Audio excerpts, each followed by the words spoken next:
Hello friends, welcome back to our channel. Madhya Pradesh Lok Seva आयोग की प्रारंभिक परीक्षा 2026 के लिए आयोजित इस क्लास में आपका हार्दिक स्वागत है। आज की इस क्लास में हम करने वाले हैं आधुनिक भारत के इतिहास के अंतर्गत, जहाँ की हमारा टॉपिक चल रहा है राष्ट्रीय आंदोलन। इस राष्ट्रीय आंदोलन के अंदर जो है आज हम पढ़ेंगे गांधीवादी आंदोलन की शुरुआत करेंगे और इसमें जो है महात्मा गांधी के जीवन और दर्शन को समझेंगे। साथ ही साथ में उनके द्वारा किए गए स्थानीय सत्याग्रह समझेंगे। फ्रेंड्स, ये उन्हीं की लाइन है जो बदलाव आप देखना चाहते हैं दुनिया में। अगर आप चाहते हैं कि ऐसी हो दुनिया, तो सबसे पहले वो बदलाव खुद बनिए। क्या करिए? वो परिवर्तन सबसे पहले अपने अंदर लाइएगा। अगर आप चाहते हैं कि संसार में जो है प्रदूषण रहित संसार हो, तो सबसे पहले क्या बनना होगा? आपको जो है प्रदूषण रहित बनना होगा। अगर आप चाहते हैं कि दुनिया ईमानदार हो, तो सबसे पहले आपको ईमानदार रहना होगा। पता है आपके लिए सबसे बड़ी जीत क्या होती है? कि जो कोई अपने आप को बदल लेता है। कहते ना कि if you don't change our environment but change your self. आप अपने वातावरण को नहीं बदल सकते हैं, परंतु अपने आप को बदल सकते हैं, जिससे वातावरण भी जो है आप जैसा ही हो जाएगा। तो जो बदलाव आप दुनिया में लाना चाहते हैं वो आप खुद में लाइएगा। गांधी जी एक, कितने सारे उनके जो है नाम हो सकते हैं। गांधी जी एक राजनेता थे। क्या थे? गांधी जी एक राजनेता थे। गांधी जी जो है एक दार्शनिक थे। गांधी जी एक दलित समाज सुधारक थे, दलितों के उत्थानकर्ता थे। गांधी जी एक गरीबों के मसीहा थे। वह किसानों के भी सहयोगी थे। वह प्रकृति में प्रेमी भी थे और वह धार्मिक स्तर पर भी काफ़ी हद तक दार्शनिक थे। और साथ ही साथ वह एक बड़े वकील भी थे, क्योंकि उनके पास में जो है लंदन से की हुई बैरिस्टर की डिग्री भी थी। तो इन सभी उपलब्धियों के साथ में गांधी जी देश के अग्रणी स्वतंत्रता सेनानियों में से एक थे, महान क्रांतिकारी थे, भारत के राष्ट्रपिता के रूप में जाने जाते हैं। इनके नाम के पहले महात्मा लगाया जाता है। तो बहुत विविध प्रकार के गुणों के विविधता है इनके गुणों में, जो है बहुत प्रकार के गुणों के धनी हैं हमारे राष्ट्रपिता महात्मा गांधी जी। और इन्हीं से संबंधित जो है हम टॉपिक करेंगे। अगर राष्ट्रीय आंदोलन के संदर्भ में अगर बात की जाए, तो 1915 से लेकर के 1947 तक का जो भारतीय आंदोलन में समय है, उसे किस नाम से जाना जाता है? गांधी युग के नाम से जाना जाता है। मैं यहाँ प्रश्नों की सीमा में बंधा रहूँगा। बहुत हद तक जो है चर्चा हमारी प्रश्नों की सीमा के दायरे में रहेगी, क्योंकि हमारे पास में भी क्या है, कुछ सीमाएं हैं। उन सीमाओं को मद्देनज़र रखते हुए अगर जीवन में कभी दोबारा समय मिला, तो निश्चित रूप से जो है आपको गांधीवादी दर्शन से जो है अवगत कराया जाएगा। ये वही शख्सियत है जिसने सिद्धांत को आपने ईमानदारी सिर्फ किताबों में पढ़ी हुई है और लोगों के मुंह से सुनी हुई है, लेकिन ईमानदारी को व्यवहार में किस प्रकार से लाया जाता है वो दुनिया को इस व्यक्ति ने सिखाया था। आपने सिर्फ वह ये सुना होगा कि सत्य बोलना चाहिए, लेकिन सत्य को जीवन का जिसने आधार ही बना लिया था वो कौन थे? महात्मा गांधी जी थे। आपने सुना होगा कि हिंसा नहीं करना चाहिए, अर्थात अहिंसा का व्रत पालन करना चाहिए। वो व्यक्ति क्या थे? ये थे जिन्होंने व्यवहार में लाया था। आप जो कहते हैं कि ईमानदारी से बात कीजिएगा, सत्य बोलिएगा, वो इनके ही व्यवहार में लाए हुए शब्द हैं। हालांकि इसके पहले भी चलते थे, लेकिन अधिकांशतः चीज़ों इन्होंने व्यवहार में जो है लाने पर बल दिया था। ये वही शख्सियत हैं जिनके पास में कोई हथियार नहीं होता था, फिर भी भारत के गवर्नर लॉर्ड माउंटबेटन क्या कहते हैं कि ये वन मैन बाउंड्री फोर्स हैं। अगर एक तरफ कहते हैं कि जहाँ 50,000 सिपाही बंद फौज को खड़ा कर दिया जाए, जो वो काम नहीं कर पाते हैं वो काम एक व्यक्ति गांधी कर देता है। ये वही शख्सियत है जिसे अल्बर्ट आइंस्टीन जैसे विद्वान कहते हैं कि दुनिया आगे आने वाली पीढ़ियों में विश्वास भी नहीं करेगी कि गांधी जैसा हाड़ मांस से बना हुआ कोई व्यक्ति भी इस धरती पर पैदा हुआ था। चलिए देखते हैं।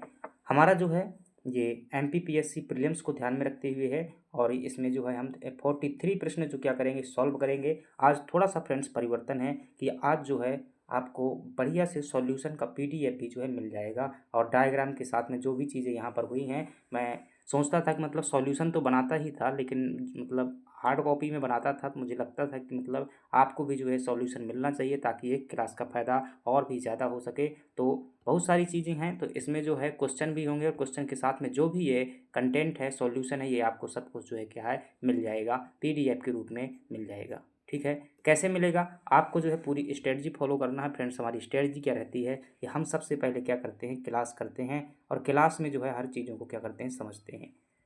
क्लास करने के बाद हम क्या करते हैं, टेस्ट लगाते हैं, और टेस्ट करने के बाद जो है आपको एक काम का और करना होगा कि यह है 8 दिन के अंदर अंदर में एक बार पीडीएफ जरूर पढ़ना है। क्या करना है? एक बार पीडीएफ जरूर पढ़ना है। देखना बहुत ही बेहतर होगा। हम जो है हर संभव प्रयास कर रहे हैं, और ये जितनी भी सेवाएं हैं सब कुछ निःशुल्क होने वाली हैं। इसमें किसी भी प्रकार का चार्ज नहीं लगेगा। देखिएगा, अभी मेंस आएगा तो मेंस में इतने डिटेल नोट्स नहीं पढ़े जा सकते हैं, तो कम समय के अभाव में कैसे क्या करना है अपन को सब स्ट्रेटजी पता है। तो वहाँ पर शॉर्ट में भी हम क्या करेंगे, शॉर्ट नोट के रूप में जो है चीज़ें करवाएंगे, आंसर राइटिंग सब कुछ होगा। तो जुड़े रहिएगा, और ये सब जो है टेलीग्राम पर आपको जो है सब पता चलता रहता, मिलता रहता, तो वहाँ ज़रूर जुड़ जाइएगा। पीडीएफ भी वहीं पर मिल जाएगा। चलिए हम बात करते हैं। आपके सामने पहला प्रश्न है, जिसमें पूछा जा रहा है, पहले प्रश्न के रूप में आपसे पूछा जा रहा है कि करमचंद गांधी थे। देखिएगा, हर प्रश्न की जो है हम सॉल्यूशन भी देखेंगे। वो इसलिए भी लाया हूँ क्योंकि यहाँ जो मैं लिखता था तो वो आपको जो है नहीं मिल पाता था, क्योंकि यह जो है पावर पॉइंट पर नहीं है। और देखिएगा, थोड़ा सा टेक्निकल इशू है, और उतना ज़्यादा समय नहीं दे पाते हैं। देखेंगे जो थोड़ा सा बाद में कि पावर पॉइंट पर होगा, जो लिखेंगे उसका भी पीडीएफ मिलेगा। फिलहाल आपको जो है पर्याप्त सर्विस मिलेगी। पहला प्रश्न है कि करमचंद गांधी दीवान थे। अब आपको ये पता होना चाहिए करमचंद गांधी कौन थे। तो ये करमचंद गांधी जो है महात्मा गांधी जी के पिता हैं। तो ये क्या है, महात्मा गांधी जी के क्या हैं, ये गांधी के क्या है, पिताजी हैं। ठीक है, गांधी के पिता हैं। तो ये कहाँ के दीवान थे, ये प्रश्न आपसे पूछ रहा है। तो थोड़ी सी अगर मैं परिचय की बात कर लूँ ये क्लास करवाने से पहले, तो ज़्यादा क्लियरिटी हो जाएगी, क्योंकि आपको ये भी तो पता होना चाहिए कि देखिए, महात्मा गांधी जी के बारे में बात करें, मैं थोड़ा सा इनका इंट्रोडक्शन बता देता हूँ, पूरी जर्नी जो है, ताकि आपको पढ़ने में मज़ा आए। इनका जन्म जो है कब होता है, 2 अक्टूबर 1869 को क्या होता है, इनका जन्म होता है। 2 अक्टूबर 1869 को क्या होता है, इनका जन्म होता है। और इनके जन्मदिन को कौन सा दिवस मनाते हैं, तो आपको ये पता होना चाहिए कि 2 अक्टूबर को जो है राष्ट्रीय अंतर्राष्ट्रीय अहिंसा दिवस मनाया जाता है, क्योंकि अहिंसा जो है इनके जीवन का बहुत बड़ा सिद्धांत था। तो 1869 में क्या होता है, जन्म होता है। ये मतलब पढ़ाई करते रहते हैं, और पढ़ाई करते हुए इनकी 13 वर्ष की उम्र में क्या हो जाती है, शादी हो जाती है। लगभग 1882 के आसपास क्या हो जाती है, इनकी शादी हो जाती है। और शादी जिनसे हुई थी उनका नाम था कस्तूरबा गांधी। कस्तूरबा गांधी जी से क्या हुई थी, इनकी जो है शादी हुई थी। और शादी होने के बाद में जो है यह है गुजरात में क्या करते हैं, पढ़ते हैं, ग्रेजुएशन करते हैं। पहले अपने राजकोट के ही स्कूल से क्या करते हैं, हाई स्कूल करते हैं। फिर गुजरात से जो है क्या करते हैं, ग्रेजुएट करते हैं। फिर लंदन चले जाते हैं। ये क्या चले जाते हैं, लंदन चले जाते हैं। और लंदन में क्या करते हैं, ये मतलब बैरिस्टर कानून की पढ़ाई पूरी करते हैं। और कानून की पढ़ाई पूरी करने के पश्चात जो है ये पुनः लौट कर आते हैं। जो इनके यहाँ की तहसील हुआ करती थी, इन्होंने वहाँ पर क्या करना शुरू कर दिया, काम करना शुरू कर दिया। क्योंकि आप जानते हैं समाज उंगली उठाने का क्या होता है, आदी होता है। और वो उंगली जो है गांधी पर भी उठी थी कि भाई साहब लंदन से पढ़ करके आया है, यहाँ तहसील में काम कर रहा है। इसके बाद जो है इनका एक फ्रेंड होता है, और उस फ्रेंड का केस लड़ने के लिए कहाँ चले जाते हैं, दक्षिण अफ्रीका चले जाते हैं। कहाँ चले जाते हैं, दक्षिण अफ्रीका चले जाते हैं। ये 1893 में कहाँ चले जाते हैं, दक्षिण अफ्रीका चले जाते हैं, वहाँ पर केस लड़ने के लिए। और जब ये दक्षिण अफ्रीका जा रहे थे, तभी इनके पास में क्या होती है, घटना होती है कि सेंट पीटर मरित्सबर्ग जो है एक स्टेशन है। तो यानी कि रेलवे में जो है ना क्या कर दिया जाता है, स्टेशन में इनके पास में फर्स्ट क्लास का टिकट होता है। वो टिकट होने के बावजूद भी जो अंग्रेज़ों द्वारा क्या कर दिया जाता है, उन्हें जो है ये मतलब कहा जाता था कि भारतीयों को और जो भी काले लोग हैं उनको अंग्रेज़ों की ट्रेन में पहली फर्स्ट एसी का टिकट लेने की जो है इजाज़त नहीं है। तो गांधी चूँकि कानून वगैरह पढ़े हुए थे, तो कहते क्यों नहीं है भाई, हमारे पास में क्या है, फर्स्ट एसी का हमने किराया दिया हुआ है, टिकट है, तो हमें ये क्यों नहीं मिल सकता है, मिलना चाहिए। तो इन्हें ज़बरदस्ती जो वहाँ से निकाल कर फेंक दिया। वहाँ से जो है गांधी में जो है एक ज़बरदस्त चेंजेस देखने को मिलता है।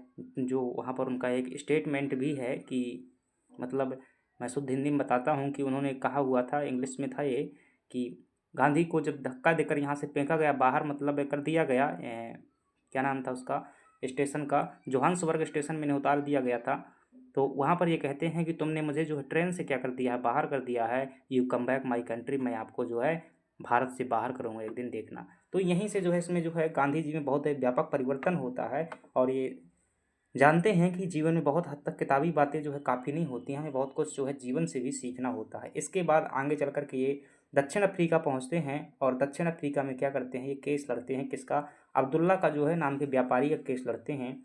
और यहीं पर ये क्या करते हैं, 1904 में जो है फिनिक्स आश्रम की स्थापना करते हैं, और डरबन में फिनिक्स आश्रम की स्थापना करते हैं। इसके बाद यहीं से इंडियन ओपिनियन अखबार निकाला जाता है, और यहीं से जो है नाटाल भारतीय कांग्रेस की भी स्थापना करते हैं। देन इसके बाद ये 1907 में जो है अपने जीवन का पहला सत्याग्रह करते हैं। क्या करते हैं, अपने जीवन का जो है ये पहला सत्याग्रह करते हैं। और ये सत्याग्रह क्या था, इनके जीवन का पहला सत्याग्रह था, जो कि किसके खिलाफ था, रंग भेदभाव के खिलाफ था, जो कि अंग्रेज वहाँ पर करते हैं। तो गांधी जी को पहली बार यहीं पर जेल भी हुई थी, दक्षिण अफ्रीका में ही पहली बार जेल हुई थी, और यहीं पर जो है इन्होंने पहला सत्याग्रह भी किया हुआ था। इसके बाद कई सत्याग्रह किए, कई बार जेल गए, यहाँ पर व्यापक संघर्ष किया, और मजदूर जो यहाँ के थे लोग उनको जो है सहयोग किया।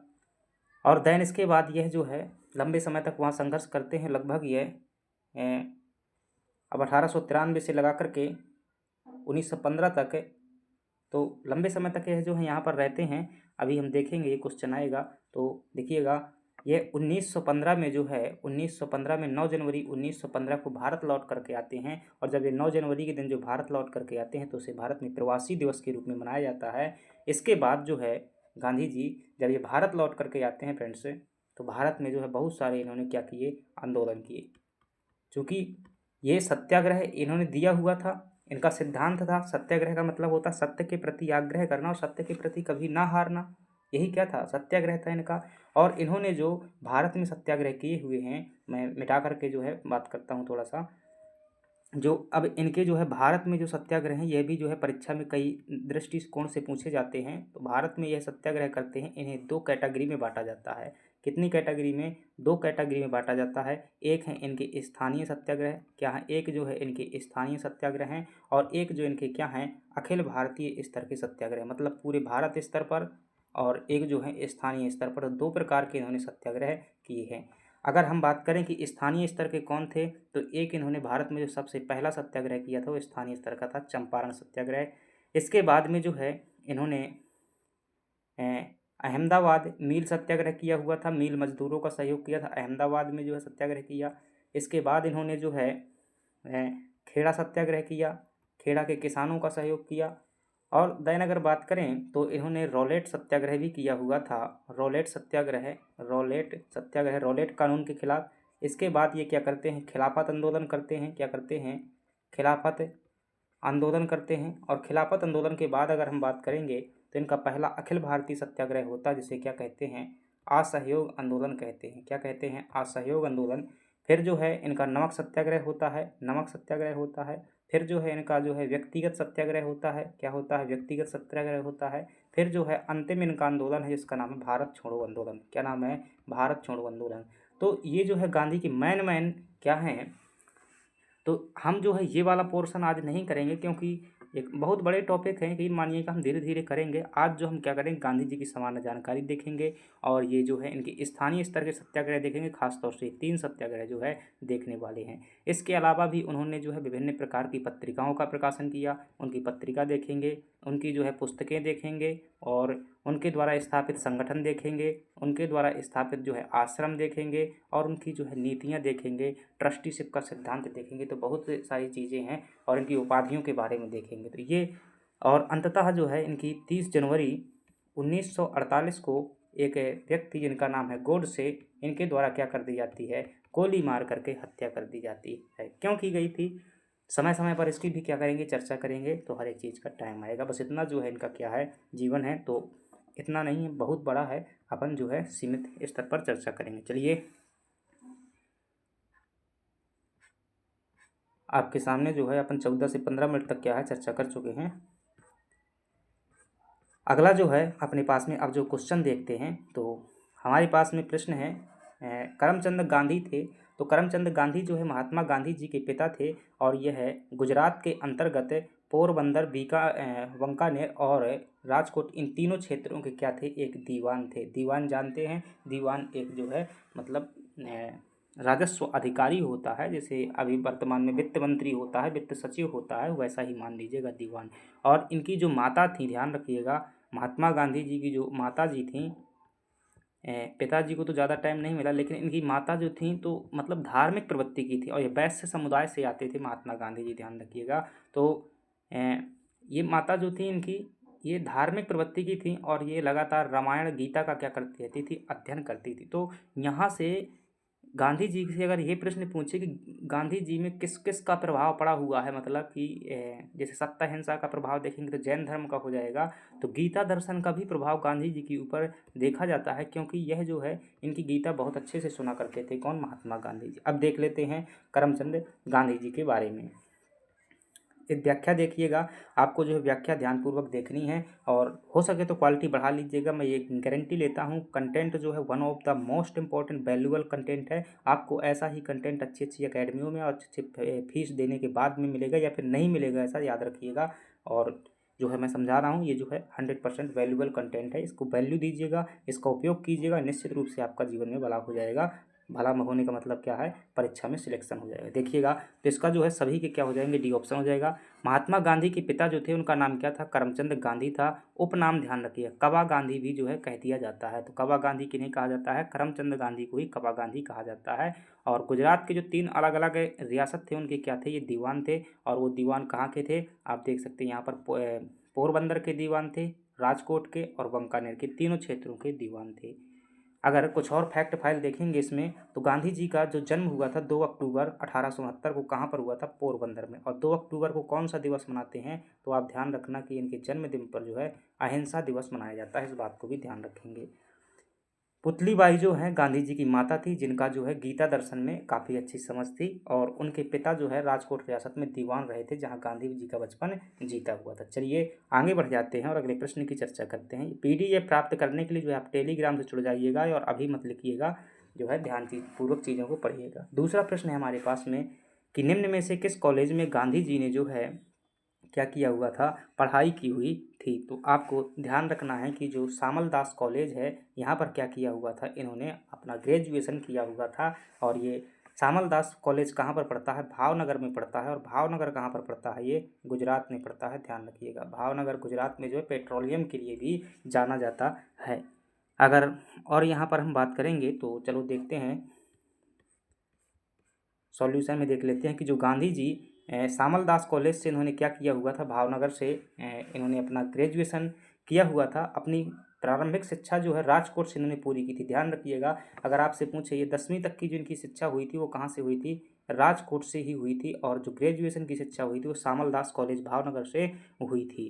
ठीक है, वो गांधी जी की उन्हें उच्च शिक्षा जो है शामल दास कॉलेज भावनगर से प्राप्त की थी। और हालांकि एक सत्र के बाद वे कानून बैरिस्टर की पढ़ाई करने के लिए कहाँ चले गए थे? लंदन में जो है इन्होंने क्या की हुई थी? अपनी कानून की पढ़ाई पूरी की हुई थी। चलिए आगे बढ़ जाते हैं। 43 प्रश्न है फ्रेंड्स, तो समय तो थोड़ा सा लगने वाला है, इसलिए मैं जल्दी से भी कोशिश कर रहा हूँ। निम्न में से गांधी जी के राम राज्य के युगल सिद्धांत कौन से थे? तो गांधी जी ने क्या दिया था फ्रेंड्स? राम राज्य का सिद्धांत दिया था। क्या दिया था? गांधी जी ने राम राज्य का सिद्धांत दिया हुआ था। और गांधी जी का मानना था कि नए दर्शन शास्त्र में बातें करेंगे, थोड़ा सा उनके राजनीतिक विचार जो हैं हमारे उसमें जुड़े हुए हैं, तो वहाँ पर डीपली बात करेंगे। गांधी जी ने जो कहा था कि मतलब सरकार होना ही नहीं चाहिए। ये क्या कहते थे? सरकार होना ही नहीं चाहिए। गांधी जी कहते थे कि चरित्र के स्तर पर व्यक्ति इतना मजबूत होना चाहिए कि कानून की आवश्यकता ही ना पड़े। क्यों? क्योंकि इनका मानना था कि कानून और सरकार, पुलिस जो क्या करती है, जनता पर या लोगों पर बंधन आरोपित करती है। क्या करती है? बंधन आरोपित करती है। जैसे कि, और इनका मानना ये भी था कि मानव का विकास करने के लिए जो है मानव को क्या करना चाहिए? दोनों पहलुओं पर ध्यान देना चाहिए। कौन कौन से दोनों पहलू? एक जो है आंतरिक पहलू जो कि मन की शक्ति होती है, और एक जो है शारीरिक पहलू जो कि बाहर की शक्ति होती है। दोनों के विकास पर बल देना चाहिए। तो इन्होंने कहा था कि इस पर तो विकास खूब लोग देते हैं, लेकिन इसको क्या कर दिया जाता है? रोक दिया जाता है। क्यों? कभी कानून के दायरे में आकर के, तो कभी पुलिस द्वारा, कभी जो है विभिन्न प्रकार के बंधनों में इसको रोक दिया जाता है। तो ये जो है इस दृष्टि से अराजकतावादी नज़र आते हैं। और ये जो है बात करते हैं कि हर व्यक्ति में सत्य, ईमानदारी जैसे गुण जो है बहुत अच्छे से होने चाहिए। इसी को इन्होंने क्या कहा था, ऐसे राज्य को राम राज्य कहा हुआ था। राम राज्य का मतलब ये कदापि नहीं था कि रामायण वाला राज्य था। इनका आशय था कि मतलब चारित्रिक गुण से जो है युक्त राज्य, उसी को राम राज्य कहा हुआ था। और उसमें जो मुख्य बात करते हैं, किसकी बात करते हैं कि व्यक्ति जो है हमेशा सत्यवादी होना चाहिए और अहिंसा जो है उसके जीवन में होना चाहिए। ध्यान रखिएगा, यही उनका क्या होता था फ्रेंड्स, धर्म होता था। सत्य और अहिंसा ही क्या था, गांधी का धर्म था। अभी वो बात करेंगे गांधी कि जो अगर बिना धर्म के जो कोई राजनीति कर रहा है, बिना धर्म के जो कोई राजनीति कर रहा है, वो राजनीति नहीं, वो क्या है, स्वार्थ है। ठीक है, फिर से कहूँगा, यहाँ धर्म का मतलब ये नहीं है कि मतलब राम के नाम पर वोट मांगो या सीता के नाम पर ये करो, राजनीति करो। इनका आशय था कि राजनीति करो, सत्य और अहिंसा के साथ में राजनीति करो। यही क्या था, इनकी धर्म की राजनीति होती थी। तो इन्हीं सिद्धांतों, ये जो है साधन साध्य की पवित्रता पर भी बल देते हैं। इनका मकसद है जीवन का कि सत्य जो है क्या है, हमेशा सत्य इनका लक्ष्य है और अहिंसा जो है उसका रास्ता है। अभी अहिंसा के भी प्रकार बताएंगे, सत्य के भी प्रकार बताएंगे। तो गांधी जी के राम राज्य के जो दो सिद्धांत थे वो क्या थे, सत्य और अहिंसा जो है दो सिद्धांत थे। और ये प्रश्न भी पूछा जाएगा कि ये विचार कहाँ से लिया हुआ है, तो ये जैन धर्म का जो है विचार है। ध्यान रखिएगा, जैन धर्म का जो है क्या है, ये विचार है। आपने जो है जैन धर्म में पंच महाव्रत पढ़े हुए थे, सत्य, अहिंसा, अपरिग्रह, अस्तेय और ब्रह्मचर्य। उनमें से सत्य और अहिंसा कहाँ से ग्रहण किए हैं, तो जैन धर्म से ग्रहण किए हुए हैं। और इनका मुख्य गीत पूछा जाए कि इनका मुख्य गीत क्या था, तो रघुपति राघव राजा राम जो है इसका हमेशा गांधी जी क्या किया करते थे, गायन किया करते थे। रघुपति राघव राजा राम, पति थे पावन सीताराम। खादी और चरखा इन्होंने ये भी चलाया हुआ था, ये जो है आत्मनिर्भर भारत बनाने के लिए चलाया हुआ था। वह मतलब पैसे से तो देखा जाए वो इतने अमीर आदमी थे कि आराम से उनका जीवन चल सकता था, लेकिन फिर भी वह जो है कभी अंग्रेजों के कपड़े नहीं पहनते थे। और जब से उन्होंने ये सिद्धांत अपनाया तब से उन्होंने सूट बूट भी नहीं पहना हुआ था, हमेशा जो है अपने ऐसे वेशभूषा में रहते थे। आगे बताएंगे छुआछूत की समाप्ति, नसबंदी। तो गांधी ने छुआछूत की बात की हुई थी, लेकिन हालांकि वो बात करते हैं कि वर्ण व्यवस्था के गांधी जी जो है समर्थक की वर्ण व्यवस्था होना चाहिए। क्यों? क्योंकि वो वर्ण व्यवस्था को एक आर्थिक उद्देश्य से देखते थे और वो कहते थे उसमें छुआछूत को कोई स्थान नहीं होना चाहिए। सही लक्ष्य। और चलिए आगे बात करते हैं। तो गांधी जी का मतलब दर्शन देखें तो सत्य और अहिंसा पर जो आधारित था, और इसी पर उन्होंने क्या किया था, राम राज्य का क्या किया हुआ था, प्रतिपादन किया हुआ था। इसी पर आधारित जो है राम राज्य बताया हुआ था। गांधी जी के राम राज्य का अर्थ है एक आदर्श समाज तथा जिसकी नींव सत्य और अहिंसा, ट्रुथ एंड नॉन वायलेंस पर आधारित हो। गांधी जी के लिए सत्य ही ईश्वर है। क्या कहते थे, इसी को क्या कहते थे, ईश्वर कहते थे। ध्यान रखिएगा, इंटरव्यू वगैरह में सत्य की परिभाषा पूछ ली जाती है कि सत्य क्या होता है, क्या बताओगे। सत्य वो होता है फ्रेंड्स जो सार्वभौमिक हो। क्या हो, सार्वभौमिक हो, यानी कि एक, यानी कि एक। चाहे आप बुंदेलखंड में बोलो या मालवा में बोलो या फिर आप भारत में बोलो या पाकिस्तान में बोलो, एक मतलब क्या होता है, एक ही होता है। तो ये क्या है, सत्य होता है। जैसे जो चीज़ पूरी दुनिया में लागू होती है, जो सार्वभौमिक होती है, यूनिवर्सल होती है, वही क्या है, सत्य है। तो इन्होंने सत्य को ही ईश्वर कहा हुआ था, क्योंकि दुनिया में ईश्वर क्या होता है, एक होता है। और सत्य भी कहा था कि एक ही होता है, उसके जैसा दूसरा नहीं सत्य हो सकता। तो गांधी जी सत्य को ही ईश्वर मानते थे और सत्य को अपने जीवन का मकसद बनाते थे, मानते थे। और इसे सत्य तक पहुंचने का जो ये रास्ता मानते थे वो क्या है, अहिंसा मानते थे। आपको सुनने में इतना आसान लग रहा होगा, और सत्य को पाने के लिए इस व्रत को धारण करके देख लेना, सिर्फ एक दिन धारण करके देख लेना। अगर चल जाए तो मुझसे बताना, हम एक्सपेरिमेंट में इसका कर चुका हूँ, अपन के बस का नहीं है। ठीक है, अहिंसा उस सत्य को प्राप्त करने का एकमात्र पवित्र साधन है। और गांधी जी क्या करते थे, साधन साध्य की पवित्रता पर बल देते थे। वो कहते थे अगर लक्ष्य आपका पवित्र है तो साधन भी आपके क्या होना चाहिए, पवित्र होना चाहिए। अपने जीवन में भी इसे उतारिएगा, बहुत कुछ आज सीख सकते हो जो है गांधी के दर्शन से। और जो है स्टूडेंट लाइफ में बहुत कुछ सीखा जा सकता है। यानी कि आप जो मेहनत कर रहे हो, पीएससी का लक्ष्य आपका पवित्र लक्ष्य है, तो आपको मेहनत भी करनी चाहिए। कैसी पवित्र मेहनत करनी चाहिए, मेरे कहने का आशय है कि ईमानदारी से मेहनत करनी चाहिए, बिना छल कपट द्वेषपूर्ण भाव से जो है क्या करना है, आपको अपने कर्म का पालन करना है। निश्चित रूप से आपको सफलता मिलेगी। तो चलिए आगे बढ़ जाते हैं। ये चरखा है गांधी जी का, और कई लोग कहते हैं ऐसा कि एक कविता आपने सुनी होगी कि भाई गांधी के चरखे से आज़ादी आई है, किसने फांसी खाई है, ऐसा कहते हैं। तो आज़ादी एक भाई सामूहिक प्रयास था, और उसमें पूरे हिंदुस्तान में अगर लोगों को जोड़ने में सबसे बड़ी अगर किसी की भूमिका थी तो वो इस व्यक्ति की थी। आपको जो है एहसास नहीं होगा, कांग्रेस कभी मुट्ठी भर लोगों की संस्था हुआ करती थी, और जब पहला 1920 में अखिल भारतीय आंदोलन हुआ था, तो उसमें जो है कोने कोने में जो आवाज़ पहुंची थी वो इनकी वजह से पहुंची हुई थी, तो जन आंदोलन परिवर्तित कर दिया था इन्होंने। प्रश्न संख्या 4 है जिसमें पूछा जा रहा है महात्मा गांधी समर्थक थे। तो देखिएगा, महात्मा गांधी मार्क्सवादी समाजवाद के समर्थक थे और श्रेणी समाजवाद के समर्थक थे, या फिर ये दार्शनिक समाजवाद के समर्थक थे, या आदर्शवाद के समर्थक थे। देखिए, गांधी जी की अगर बात करें तो ये आदर्शवाद के तो समर्थक नहीं थे, क्योंकि आदर्शवाद का मतलब होता है चाहिए, क्या चाहिए, क्या चाहिए। जैसे आपने कभी न कभी सुना होगा कि भाई अच्छा पढ़ना चाहिए सिलेक्शन के लिए तो हो जाता है, दिन रात पढ़ना चाहिए, तो मतलब जो ऐसा कहते हैं ना, चाहिए कि ऐसा होना चाहिए। तो एक आदर्शवाद क्या होता है, मतलब अगर कोई व्यक्ति सिद्धांत के रूप में बात करता है कि अच्छी आंसर राइटिंग करना चाहिए, तो क्या है एमपीपीएससी में सिलेक्शन हो जाएगा। लेकिन अच्छी आंसर राइटिंग करना क्या भाई बच्चों का खेल है क्या? इसके लिए जो है आपको लगातार प्रयास करना होगा और धीरे धीरे करके जो क्या है आप जो क्या है ऊपर की ओर बढ़ते जाएंगे और एक दिन आपकी क्या होगी, अच्छी आंसर राइटिंग होगी। तो जो कोई व्यवहारवादी बातें करता है, तो व्यवहारवाद का उल्टा होता है आदर्शवाद। मतलब जो कोई हवा में बातें करता रहता कि ऐसा होना चाहिए। जैसे आपने अभी एडवर्टाइजमेंट देखते होंगे यूट्यूब पर कि आपको मिलेगा एक ऐसा सुंदर सा पैकेज जिसमें हो जाएगा आपका 3 माह में सिलेक्शन। तो ये क्या है, आदर्शवादी है। तो जो संभव नहीं होता है, सिर्फ बातों में संभव होता है, वो क्या है, आदर्शवादी है। तो गांधी जी आदर्शवादी नहीं थे, वो व्यवहारवादी थे। मार्क्सवादी समाजवादी भी नहीं थे। गांधी जी मार्क्सवाद नहीं थे, क्योंकि मार्क्सवादी जो समाजवाद था ये कार्ल मार्क्स का है। किसका है? कार्ल मार्क्स का है। और वो कहते थे कि अगर हिंसा करनी पड़े, क्या करनी पड़े, हिंसा करनी पड़े, तब भी जो है मजदूरों का कल्याण करना चाहिए और मजदूरों को तो मार के भी ले लेना चाहिए अमीरों से, क्योंकि उनका अधिकार है समाजवाद। तो गांधी जी हिंसावादी भी नहीं थे, वो तो अहिंसावादी, तो ये भी नहीं होना वाला है। और दार्शनिक अराजकतावादी ये काफ़ी हद तक नज़र आते हैं, दार्शनिक अराजकतावादी, लेकिन जब कब, ये जब ये राम राज्य की बात करते हैं, राम राज्य की बात करते हैं, ठीक है, वो कहते हैं राम राज्य में अगर कानून आप पर क्या करता है, अड़चन बनता है, तो कानून को हटा दो। यहाँ अराजकतावादी नज़र आते हैं, लेकिन ये श्रेणी समाजवाद जो है ज़्यादा सही है। इनका जो है श्रेणी समाजवाद के क्या होते थे, सॉरी, यही सही है आपका, जो है दार्शनिक अराजकतावादी ही सही होगा।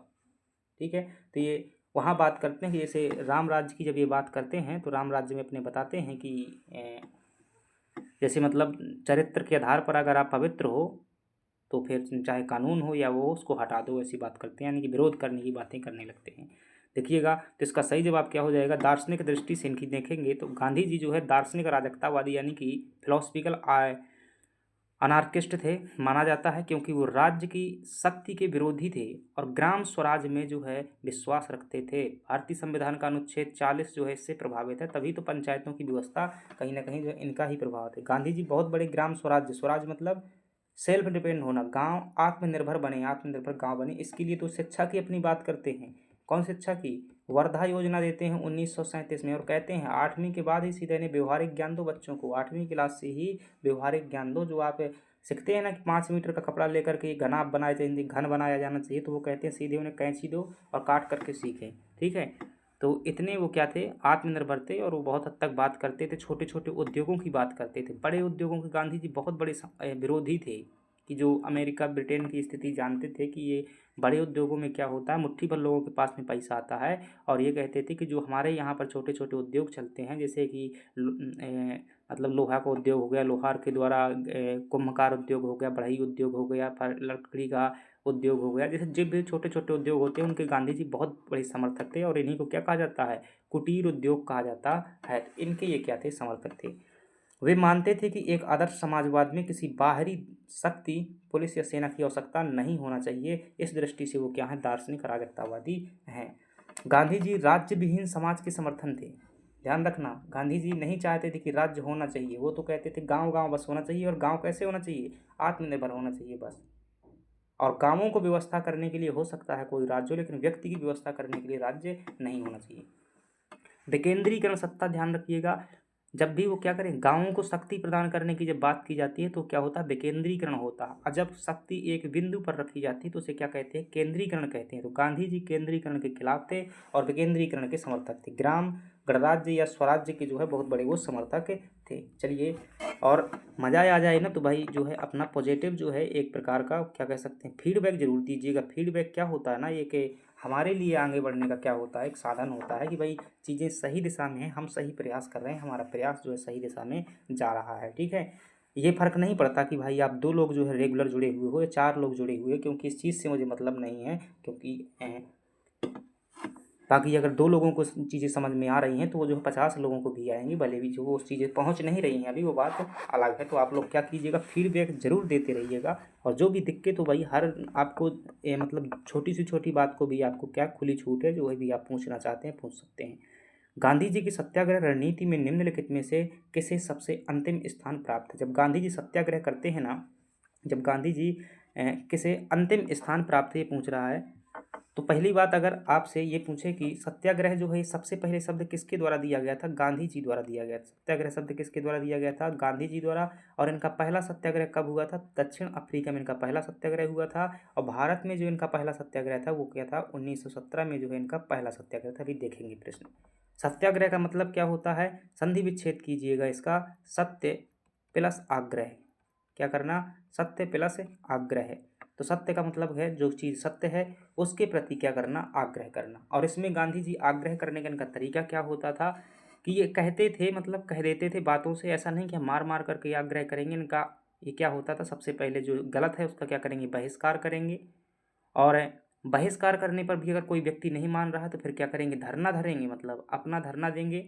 और अगर फिर भी नहीं मान रहा है तो फिर क्या करेंगे, उस झूठ के खिलाफ में और सत्य को जिताने के लिए क्या करेंगे, उपवास करेंगे, व्रत करेंगे। इसे आमरण अनशन भी कहा जाता है। और फिर भी अगर नहीं मानते हैं, सबसे अंत में क्या करेंगे, हड़ताल करेंगे। और हड़ताल में इनकी क्या होगी, हिंसा नहीं होगी। ठीक है, सिर्फ ये शांतिपूर्वक क्या करेंगे, हड़ताल करेंगे। तो सबसे अंतिम स्थान पर कौन आता था इनके सत्याग्रह के सिस्टम में, हड़ताल आती थी। ठीक, तो क्या चीज़ें समझ में आई। तो अब देखिएगा, आप जो क्या कर रहे हैं, गलत कर रहे हैं। उदाहरण के लिए मैं समझा रहा हूँ आपको कैसे मतलब दया आ जाती है इस सिद्धांत के माध्यम से। गांधी जी ऐसे ही प्रभावित करते थे। आप क्या कर रहे हैं कि एक गरीब व्यक्ति का जो है घर बना हुआ है, क्या बना हुआ है, एक गरीब व्यक्ति का क्या बना हुआ है, घर बना हुआ है। और आप एक जिले के क्या हैं, मजिस्ट्रेट हैं, कलेक्टर हैं, एसडीएम है, मान लीजिए एसडीएम है। ठीक है, और आप जो है सड़क निगरानी के लिए आपको सर्वेक्षण करने के लिए नियुक्त किया गया है। और आप कहते हैं भाई साहब आपका तो यहाँ से घर जाने वाला है, क्या है, आपका घर जो है यहाँ से जाने वाला है। अब ये व्यक्ति क्या करता है, देखिएगा आप क्या कर रहे हैं, इस व्यक्ति के साथ में गलत कर रहे हैं, क्योंकि इसका घर जो है जाने दे रहे हैं और कुछ पैसे भी नहीं इसको दे रहे हैं कि दूसरी जगह घर ले ले। ठीक है, ये व्यक्ति क्या करेगा, आपके इसका बहिष्कार करेगा। सबसे पहले अगर गांधी जी होते यहाँ पर क्या करते, बहिष्कार करते कि ऐसा नहीं है भाई। ठीक है, फिर दूसरी बात, ये व्यक्ति क्या करता, धरना देता है यहाँ पर। ठीक है, गांधी जी यहाँ पर क्या देते, धरना देते। और फिर क्या करते, आपको ये मतलब गलत साबित करने के लिए और खुद को कष्ट दिया जाता है। ध्यान रखिए, सत्याग्रह में जो है खुद को कष्ट दिया जाता है। इस कष्ट को देख करके जो है सामने वाले को क्या आता है, हृदय परिवर्तन होता है। यही क्या होता है, सत्याग्रह होता है। तो सत्याग्रह का अंतिम स्थान जो होता है, हड़ताल होता है गांधी जी के अनुसार। देखिएगा, गांधी जी ने सत्याग्रह के विभिन्न हथियारों का क्रम निर्धारित किया है। हड़ताल जो है, स्ट्राइक जिसे बोलते हैं, को सबसे उन्होंने अंतिम हथियार के रूप में माना है। क्या क्या होते हैं इनके हथियार, सत्याग्रह में सबसे पहला क्या होता है, उपवास होता है। ठीक है, सबसे पहले क्या होता है, उपवास होता है। दूसरे नंबर में बहिष्कार होता है। फिर क्या होती है, सविनय अवज्ञा होती है। क्या होती है, सविनय अवज्ञा का मतलब क्या है, जैसे कि आपने वहाँ पर सड़क बना रहे थे और कह रहे थे कि यहाँ पर कानून है, तो गांधी जी होते तो कहते कि भाई आप जो है श्रीमान जी गलत कर रहे हैं, हम आपके कानून की विनयपूर्वक अवज्ञा करते हैं और फिर ये सड़क क्या कर देंगे, तोड़ देंगे यहाँ से। तो ये क्या होती, सविनय अवज्ञा, यानी कि कानून की अवहेलना करना। फिर कैसे, सा विनय, विनय के साथ में जो है करना। और अंतिम विकल्प क्या होता था, हड़ताल जो है इनका अंतिम विकल्प होता था। चलिए अगले प्रश्न की ओर बढ़ जाते हैं। गांधी जी के सिद्धांत के अनुसार निम्न में से कौन सा कथन सही नहीं है। तो गांधी जी के अनुसार जो है कौन सा सही नहीं है, सैद्धांतिक दृष्टि से पूछ रहा है। सत्याग्रही का उद्देश्य शत्रु को पराजित करना है। क्या उन्होंने ऐसा बताया था कि शत्रु को पराजित करना है, तो उनके अनुसार जो है क्या पूछ रहा है, सही नहीं है। तो ये तो भाई ऐसा नहीं होता था, तो ये सही नहीं है। पूछ, शत्रु को पराजित करना नहीं होता था। गांधी जी कहते थे कि सत्याग्रह का उद्देश्य है जो विरोधी पार्टी है, मतलब जो सामने वाला व्यक्ति है, उसका क्या करना, हृदय परिवर्तन करना। हृदय परिवर्तन करना किसके प्रति, सत्य के प्रति जो है हृदय को परिवर्तित कर देना। यही क्या होता था, उनके सत्याग्रह का उद्देश्य होता था, पराजित करना नहीं होता था। सत्याग्रही का तो ये बात जो है गलत लिखी हुई है कि पराजित करना होता था। सत्याग्राही का अस्त्र अहिंसा है, बिल्कुल सही बात है। गांधी जी कहते हैं सत्याग्राही को जो है हिंसा का सहारा नहीं लेना चाहिए, सत्याग्रह को अपने संकल्प में दृढ़ विश्वास होना चाहिए, बिल्कुल सही बात है। गांधी जी ये भी कहते थे कि जो सत्य के प्रति आप डटे हुए हो उस सत्य पर आपको जो है मजबूत विश्वास होना चाहिए। सत्याग्राही को विरोधियों के प्रति द्वेष भाव नहीं रखना चाहिए, ये भी बात सही है। आजकल जो है थोड़ा सा गलत हो जाए तो द्वेष भाव मन में उत्पन्न हो जाता है, तो जो सच्चा सत्याग्राही होता है उसको विरोधी के प्रति द्वेष भाव नहीं रखना चाहिए, बस उसे अपने सत्य के प्रति डटा रहना चाहिए। तो ये बात गलत है, बाकी सही है। क्या पूछ रहा गलत पूछ रहा ये आपका सही हो जाएगा। आगे बात करते हैं, सत्याग्राही के लक्षण क्या क्या होना चाहिए। गांधी जी के अनुसार सत्याग्राही का उद्देश्य शत्रु को पराजित करना नहीं बल्कि उसके हृदय में परिवर्तन करना है। सत्याग्राही स्वयं कष्ट सहकर विरोधी के मन में सत्य के प्रति क्या करता है, बोध जगाता है। सत्याग्राही की जो है ये गुण जो है होनी चाहिए, अहिंसा का पालन करना चाहिए, शत्रु से प्रेम करना चाहिए, निर्भरता करना चाहिए। कैसी बात करते हो भाई, यही तो गजब के गुण है। ऐसे गुण होंगे क्या किसी में? शत्रु से प्रेम करने की बात करते हैं, तो शत्रु से जो है प्रेम करने की बात करते हैं वही है। और निर्भयता मतलब डर नहीं होना चाहिए, फियरलेसनेस होना चाहिए। अगली बात करते हैं कि गांधी जी के अनुसार हिंसा का क्रूरतम रूप क्या है। तो हिंसा क्या होती है, जिसके साथ में जो क्या होता है हिंसक व्यवहार होता है वही क्या है, हिंसा है। हिंसा का मतलब होता है भाई कि जैसे हिंसा कई प्रकार की होती है, हिंसा कई प्रकार की होती है, जैसे कि हत्या कर दिया जाना, ये क्या है, हिंसा हो गई। मन में जो है किसी के प्रति मतलब मानसिक, वाचिक और कार्मिक, तीन प्रकार की, मनसा वाचा कर्मणा, तीन प्रकार की हिंसा होती है। कर्म से किसी के बारे में जो क्या सोचना, गलत सोचना भी क्या है, एक प्रकार की हिंसा है। शरीर से किसी को थप्पड़ मार देना, मुंह से किसी को गाली दे देना, ये क्या है, हिंसा ही है। गांधी जी क्या कहते थे कि हिंसा से भी बुरा क्या है, हिंसा का क्रूरतम रूप क्या है, वो कहते हैं गरीबों का स्थायित्व, गरीबी का स्थायित्व। कहते हैं अगर किसी व्यक्ति के जीवन में गरीबी लगातार है वो हिंसा से भी क्या है, बहुत बुरी स्थिति है। क्यों? क्योंकि वो आपने सुना होगा ना कि सबल सहायक सबको निर्बल को न सहाय, पवन जगावत आग को दीप ही देत बुझाए।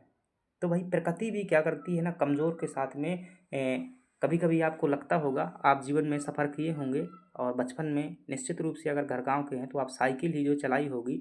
और मुझे भी याद है जब मैं मतलब मेरे यहाँ से 3-4 किलोमीटर दूर था गांव से, जो वो 12वीं के टाइम पर, तो बड़े सवेरे हम क्या जाते थे, कोचिंग जाते थे। तो 3-4 किलोमीटर के सफ़र में कभी कभी इतनी तेज़ हवा चलती थी, इतनी तेज़ हवा चलती थी कि साइकिल भाई आगे को नहीं बढ़ती थी, हवा पीछे को ले जा रही थी। तो मुझे कभी कभी लगता था भाई ये गाड़ी वाले जो हैं तो क्या झक से निकल जाते हैं, इनका हवा कुछ नहीं कर पाती है, मुझे परेशान करके रखा हुआ है। तो वही होता है भाई, प्रकृति भी क्या करती है, कमज़ोर को, दरअसल वो कमज़ोर को सता नहीं होती है, वो तो अपने मूल रूप में चल रही होती है।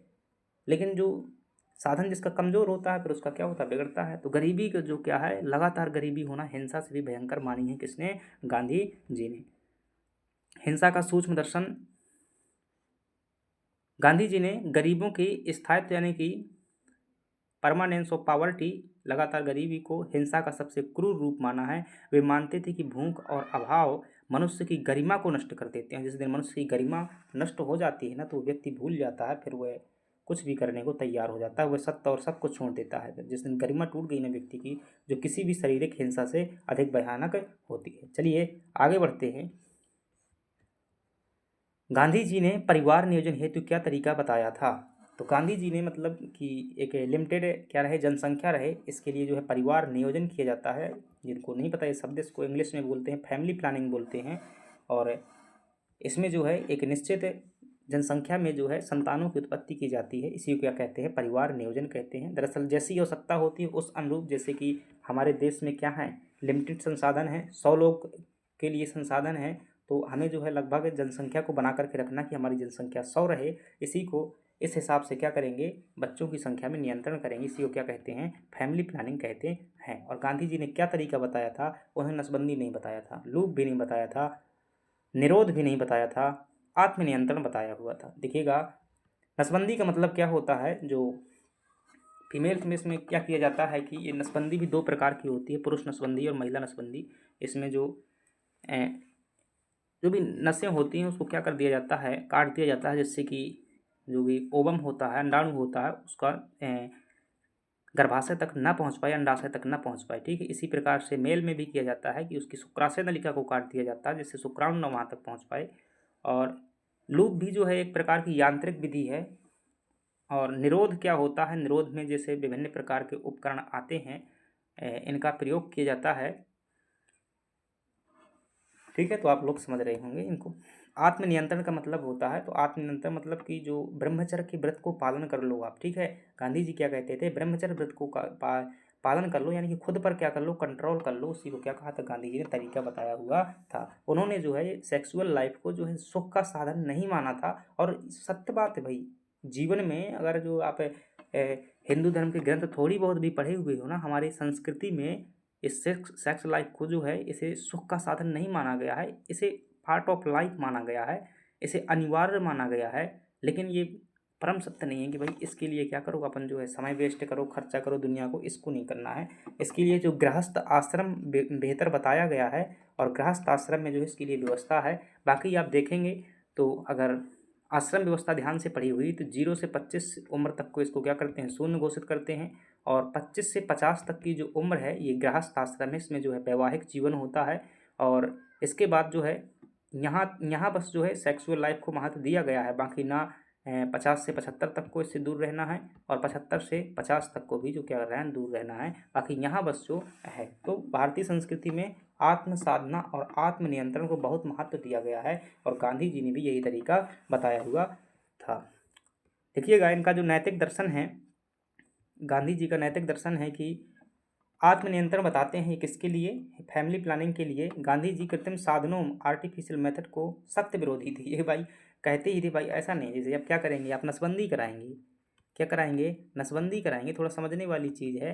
तो आपका क्या किया जाएगा, दर्द दिया जाएगा, दर्द होगा ना, ऑपरेशन होगा, नस काटी जाएगी। तो गांधी जी हिंसा के वैसे भी क्या है, विरोधी हैं, तो कैसे इनका समर्थन कर सकते हैं। तो उन्होंने कृत्रिम तरीकों को ही दूर कर दिया था। कहा था हमारे पास में तकनीकी नहीं है तो क्या हुआ भाई, हमारे पास में अध्यात्म भी तो है। उस समय पर इतने अच्छे अच्छे हॉस्पिटल नहीं होते थे भारत में, तो इन्होंने जो है अध्यात्म अपनी पूर्व संस्कृति को महत्व दिया था। आत्मनियंत्रण, सेल्फ कंट्रोल और ब्रह्मचर्य को ही क्या परिवार नियोजन का उत्तम मार्ग बताया था। गांधी के दृष्टिकोण, वे मानते थे कि इंद्रियों पर विजय पाना ही मनुष्य की आध्यात्मिक उत्थान की पहली सीढ़ी है। इंद्रियां जानते हैं ना यार, इंद्रियां जानते हैं, इंद्रियां ही हैं भाई, ये माया है एक प्रकार की, ठीक है, जो मन को क्या करती है, भ्रमित करती है। इंद्रियां होती हैं जैसे कि आँख भी क्या है, पंच इंद्रियां होती हैं। आँख हो गई, कान हो गई, त्वचा हो गई, त्वचा हो गई, आँख, कान, नाक हो गया, नाक जिसके माध्यम से भी शरीर में अंदर क्या है, कुछ एहसास पहुंचता है। इनके माध्यम से क्या पहुंचता है, शरीर में अंदर जो एहसास पहुंचता है और मन को जो वो फील होता है, वही क्या है, इंद्रियां हैं। जैसे त्वचा में किसी ने क्या कर दिया, गर्म वस्तु छुआ दी, तो आपको जो है मन में एहसास हुआ, वाह इट इज़ हॉट, गर्म है ये। कान से जो है आपको किसी ने मतलब भरा बोला बोला तो सुनाई दिया, तो आपको क्या मन में गुस्सा आ गया। आँख से आपने कुछ देखा, भोजन देखा और खाने का मन हुआ, तो ये भी क्या है, इंद्रिय है। इसके अलावा आँख, कान, नाक, त्वचा, एक और होती है भाई, जीभ है। जीभ ये पंच इंद्रियाँ मानी गई हैं, जीभ, ये 5 इंद्रियाँ होती हैं। चलिए इन पर जो है कंट्रोल जिसने कर लिया ना, तो वो क्या कहते हैं, उसे हिंदू धर्म या इस सनातन धर्म में कहा गया है कि उसने दुनिया जीत ली, उसने 5 इंद्रियों पर कंट्रोल कर लिया। चलिए अगले प्रश्न की बात करते हैं। महात्मा गांधी दक्षिण अफ्रीका में कितने वर्ष रहे हुए थे, आपसे जो है यह प्रश्न पूछा हुआ है। तो गांधी जी अगर आप देखेंगे तो यह जो है 21 वर्ष तक जो है, लगभग 21 वर्ष तक रहे हुए थे। अगर मैं जोड़ूं 1893 से, अगर मेरी गणित सही है तो 1893 से लेकर के कब तक रहे थे, 1915 में जो है भारत आ गए थे। कितना समय होता है भाई, 7 वर्ष इधर निकल रहे हैं और 15 इधर निकल रहे हैं, तो 22 वर्ष हो रहा है, ठीक है। 22 ऑप्शन में नहीं है। एक बार ये 1899 में जो है एक कुछ समय के लिए भारत में वापस भी आए हुए थे, तो 21 वर्ष जो है आपका सही हो जाएगा। देखिएगा गांधी जी 1893 में जो है दादा अब्दुल्ला के मुकदमे किसके केस लड़ने के लिए गए थे, दादा अब्दुल्ला का, अब्दुल्ला नाम के जो व्यापारी थे उनका केस लड़ने के सिलसिले में दक्षिण अफ्रीका 9 पहुँचे थे, गए थे। और 9 जनवरी 1915 को क्या है, भारत ये लौट आए थे। 9 जनवरी को कौन सा दिवस मनाते हैं, तो आपके दिमाग में तुरंत आना चाहिए, प्रवासी भारतीय दिवस मनाया जाता है। इस प्रकार उन्होंने जो है 21 वर्ष तक जो क्या किया था, वहाँ पर रहे हुए थे। अगले प्रश्न की बात करते हैं। दक्षिण अफ्रीका के किस रेलवे स्टेशन पर गांधी जी को ट्रेन से फेंका गया था? तो उस रेलवे स्टेशन का नाम बताना है कि किससे फेंका गया था। तो आप क्या बताएंगे? जोहान्सबर्ग। तो इन्हें जो है पीटर मरिट्सबर्ग में जो है क्या कर दिया गया था, इन्हें ट्रेन से नीचे उतार दिया गया था। वो समय था 7 जून 1893 का समय था, जब ये दक्षिण अफ्रीका जा रहे थे।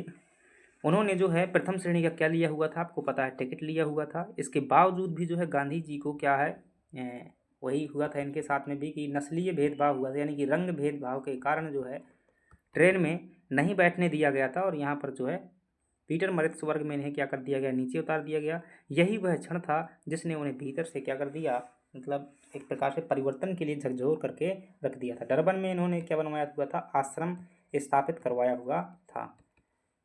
चलिए देखते हैं, व्याख्या देख लेते हैं। ऐतिहासिक अपमान की घटना, कहते हैं ना कि वो भाई शायरी मुझे याद आना चाहिए, यहाँ पर बोलना चाहिए कि इतिहास हमेशा लिखा उसी ने, सुनना ध्यान से।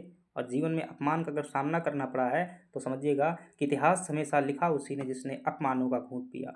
इतिहास हमेशा लिखा उसी ने जिसने अपमानों का घूंट पिया, हृदय में जख्मों को रखकर लगातार संघर्ष किया। और दामन तुम्हारा पाक है तो सच की राह मत छोड़ो तुम। और कुछ भी हो, मतलब लगातार संघर्ष करते रहो, और एक दिन जो है किस्मत घुटने टेक देगी, मकसद भी घुटने टेक देगा, अगर दामन तुम्हारा पाक है, मतलब पवित्र है। और वो तो है ही, चरित्र जब पवित्र है तो क्यों है ये दशा तेरी, पापियों को हक नहीं जो ले कोई परीक्षा तेरी। तू खुद की खोज में निकल, तू किस लिए हताश है, तू चल तेरे वजूद की समय को भी तलाश है। 7 जून 1893 को ये प्रथम श्रेणी का टिकट लेकर के जो है पहुंचते हैं। पीटर मरित्सबर्ग में जो है रंग भेद के कारण क्या कर दिया गया था, इन्हें नीचे उतार दिया गया था। यही वो क्षण था जिन्होंने जो है अन्याय के खिलाफ लड़ने के लिए इनको मन से शक्ति मिली हुई थी। तो हर व्यक्ति की जीवन में कुछ ना कुछ घटनाएं होती हैं जो मानसिक रूप से मजबूत बनाती हैं। गांधी जी ने कांग्रेस के किस अधिवेशन में सर्वप्रथम गांधी जी ने कांग्रेस के किस अधिवेशन में सर्वप्रथम भाग लिया हुआ था? गलत कर देंगे आप लोग प्रश्न, मुझे पता है भाई, गलत कर देंगे। मन से सोच लीजिएगा उत्तर, मैं आपको 10 सेकंड का समय देता हूँ कि आप जो है मन से उत्तर सोच लीजिएगा। आपका जवाब होगा क्या, 1916 का लखनऊ अधिवेशन, जो कि गलत है। जब गांधी जी 1915 में भारत आए थे तो तब तो ये यहाँ पर गए हुए थे, लेकिन आपको बता दूं कि ये पहले भी जो है भारत में बीच बीच में क्या करते रहते थे, आते रहते थे। और ये 1901 के कलकत्ता अधिवेशन में जो है पहली बार भाग लिए थे। जब ये बीच बीच में कुछ कुछ दिनों के लिए आते रहते थे तो उस दौरान जो है 1901 के कलकत्ता अधिवेशन में क्या लिया था, इन्होंने भाग लिया था। और इस अधिवेशन की अगर बात की जाए 1901 का जो कलकत्ता अधिवेशन था, इसकी अध्यक्षता किसने की हुई थी? तो दिनसा वाचा द्वारा क्या की गई थी, इसकी अध्यक्षता की गई थी। किसके द्वारा? दिनसा वाचा द्वारा अध्यक्षता की गई। जो व्याख्या बता रहे हैं भाई वो व्याख्या आपको आगे उसमें लिखी हुई मिल जाएगी, तो यहाँ सुन लीजिएगा, बाकी पीडीएफ में वो मिल जाएगा। और 1901 में जो है अगर आपसे पूछे कि गांधी जी ने कांग्रेस के इतने अधिवेशन हुए हों उसमें से एकमात्र अधिवेशन की अध्यक्षता कब की हुई थी, तो 1924 का जो हमने पढ़ा था बेलगांव अधिवेशन एकमात्र अधिवेशन है जो गांधी जी द्वारा अध्यक्षता की गई थी। मोस्ट इम्पोर्टेंट है ये भी, क्योंकि वर्ष 2026 में कितने वर्ष पूरे हो जाएंगे, इसके भी जो है 100 वर्ष पूरे हो जाएंगे। और पेपर आपका 2026 में है। कर्नाटक का शेर कहे जाने वाले गंगाधर भट्टाचार्य द्वारा जो है इनको अध्यक्ष के लिए मनाया गया था। अमृतसर अधिवेशन जो है ये तिलक का, बाल गंगाधर तिलक का क्या था, अंतिम कांग्रेस अधिवेशन था। इसके बाद उनकी 1920 में क्या हो जाती है, तिलक की डेथ हो जाती है। और लखनऊ अधिवेशन ध्यान रखना अंबिका चरण माजूमदार ने अध्यक्षता की थी। कांग्रेस का मतलब पुनः से मिल गए थे यहाँ पर, और मुस्लिम लीग और कांग्रेस अलग हो गए थे। नागपुर अधिवेशन क्या नाम था उनका, बी राघवाचारी ने क्या की हुई थी, इनकी अध्यक्षता की हुई थी। भाषा की पहली बार जो है यहाँ पर राजनीति देखने को मिल जाती है। चलिए देखिएगा, यहाँ पर आप जो है देख सकते हैं कि कलकत्ता अधिवेशन में पहली बार ये भाग लेते हैं। गांधी जी ने पहली बार 1901 के कलकत्ता अधिवेशन में भाग लिया था। इस अधिवेशन की अध्यक्षता जो है दिनसा वाचा द्वारा की गई थी। और 1924 का जो बेलगाम अधिवेशन था वह गांधी जी का पहला और आखिरी अधिवेशन था जिसमें मतलब उन्होंने अध्यक्षता की हुई थी। और आपको तुरंत ही ध्यान करना है कि किसने यह कथन किया हुआ था कि कांग्रेस को जो है समाप्त कर देना चाहिए। तो गांधी जी ने यह कथन कहा था कि आज़ादी मिल चुकी है, कांग्रेस को समाप्त कर देना चाहिए। आगे बात करते हैं, महात्मा गांधी द्वारा स्थापित साबरमती आश्रम स्थित था, कहाँ पर स्थित था? तो गांधी जी ने देखिएगा कई सारे आश्रमों की क्या की हुई थी, स्थापना की हुई थी। अगर हम बात करें कि साबरमती आश्रम जो है कहाँ पर स्थित था, तो यह जो है आपका अहमदाबाद में स्थित था। जब वो 1915 में क्या करते हैं, भारत आते हैं, तो इन्होंने जो अहमदाबाद का क्या नाम था भाई, कोचरब क्षेत्र ऐसा कुछ नाम था, ठीक है। तो कोचरब क्षेत्र में क्या किया, आश्रम बनाया। कोचरब कोचरब क्षेत्र में जो अहमदाबाद के ही अंतर्गत आता है, यहाँ पर आश्रम बनाया था। बाद में इस आश्रम को जो है साबरमती में ट्रांसफ़र कर लिया था, अहमदाबाद के ही अंदर साबरमती नदी के किनारे जो है ट्रांसफ़र किया हुआ था। तो वर्धा में भी क्या थे, इनके आश्रम थे, और हालांकि अधिकांश केंद्र जो यहीं पर रहा। यहीं से इन्होंने साबरमती आश्रम से ही क्या किया था, नमक सत्याग्रह शुरू किया हुआ था। वर्धा योजना इन्होंने यहीं से तैयार की हुई थी। गांधीनगर गुजरात की राजधानी है, ये चीज़ें आपको ध्यान रखना है। आश्रमों का केंद्र की बात करें तो ये अहमदाबाद। गांधी जी ने 1915 में भारत लौटने के बाद जो है कोचरब क्षेत्र में आश्रम बनाया, और 1917 में क्या कर लिया, साबरमती जो है नदी के किनारे से स्थानांतरित कर लिया था। अधिकांश समय इनका यहीं पर बीता हुआ था। ये इनका सत्याग्रह आश्रम का फोटो है। आगे बात करते हैं कि निम्न आश्रमों में से सबसे पुराना आश्रम कौन था, आपसे ये पूछ रहा है। अगर आप ध्यान से देखेंगे तो अगर हम बात करेंगे तो ये फिनिक्स आश्रम इन्होंने सबसे पहला खोला हुआ था। कहाँ पर, दक्षिण अफ्रीका में, जो कि आपका 1904 में खोला गया था। अभी हम पिछले में डिस्कस किया हुआ है। और सदाकत आश्रम की अगर बात करेंगे तो ये हमें जो है, चलिए पहले से देख लेते हैं। वर्धा आश्रम की बात की जाए तो इनमें जो है सबसे पहला होने वाला ना, ये भाई ये 1900 भी हमने पढ़ा था, 15 में ये खोला गया था। 1915 में आपको खोला गया था फिनिक्स आश्रम। और इन्होंने,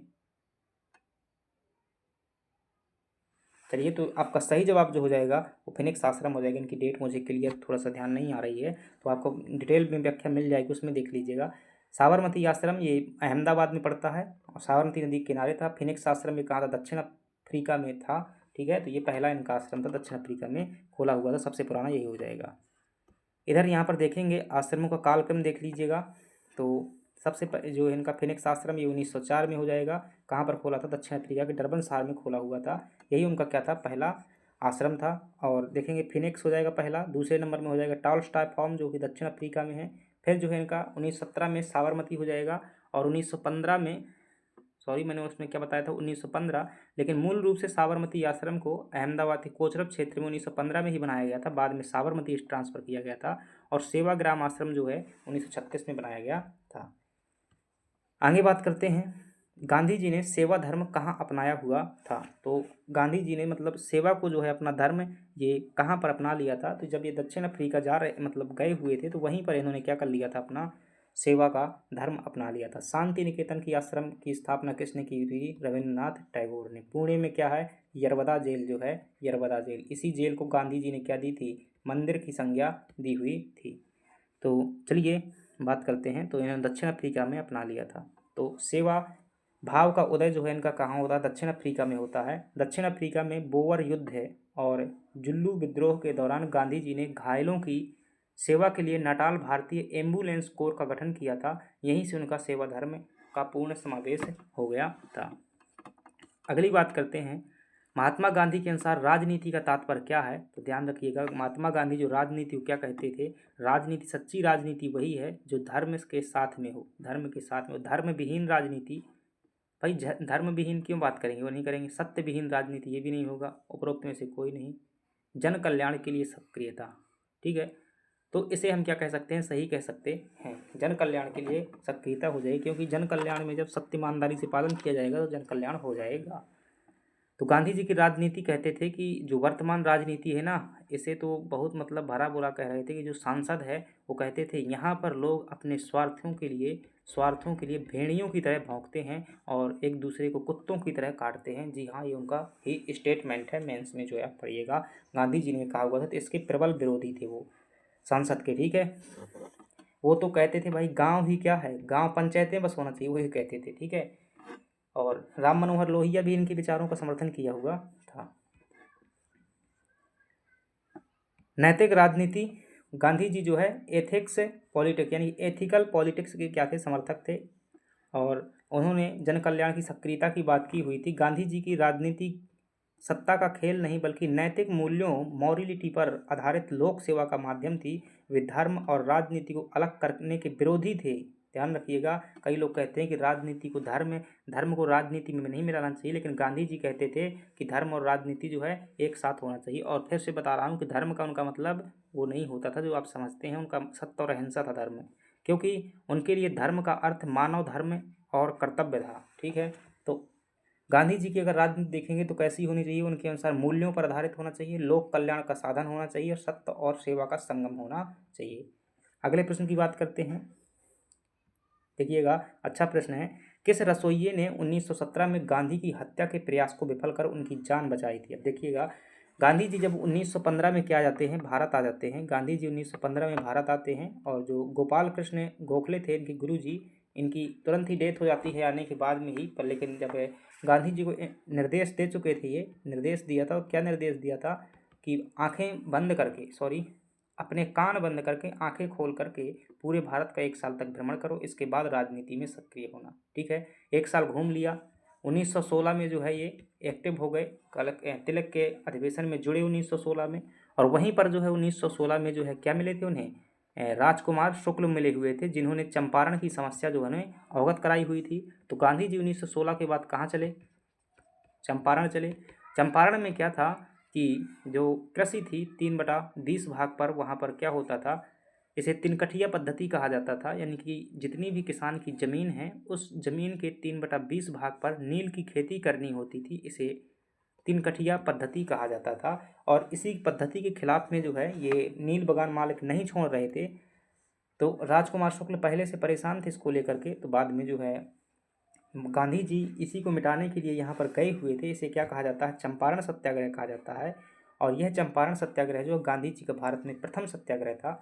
और जब यहाँ पर रुके हुए थे तो एक गांधी जी मतलब रुके हुए थे और गांधी जी ने वही अपना सिद्धांत अपनाया, कहा भाई आप लोग क्या कर रहे हो अंग्रेजों, गलत कर रहे हो किसानों के साथ में, और हम आपके कानून की क्या करते हैं, विनम्र पूर्वक क्या करते हैं, कानून की अवहेलना करते हैं, इनकी ज़मीन वापस करने का समर्थन करते हैं।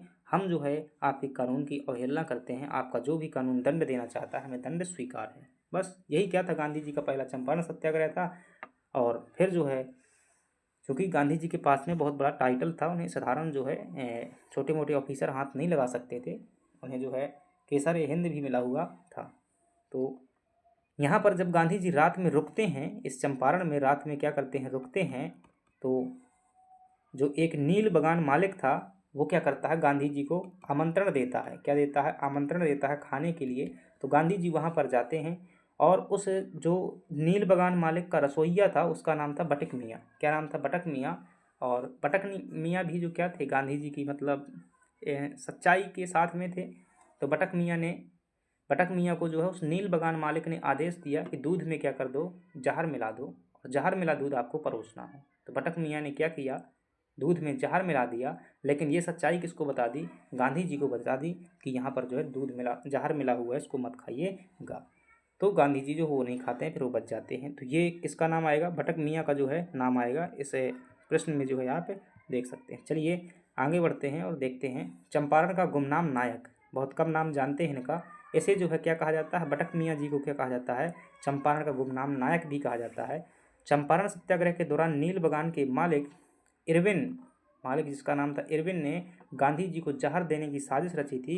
बटक मियाँ ने इरविन के आदेश को ठुकरा कर गांधी जी को सचेत किया और उनकी जान बचाई। हालांकि इसके लिए उन्हें बहुत कष्ट सहने पड़े थे। भाई दंड तो मिलेगा ही ना, तो उसने ईमानदारी का परिचय दिया, बाद में दंड मिला उसे, लेकिन जो है इतिहास में नाम उनका छप गया। चलिए अगले प्रश्न की बात करते हैं। भाई 1 सेकंड का समय लगेगा हमें।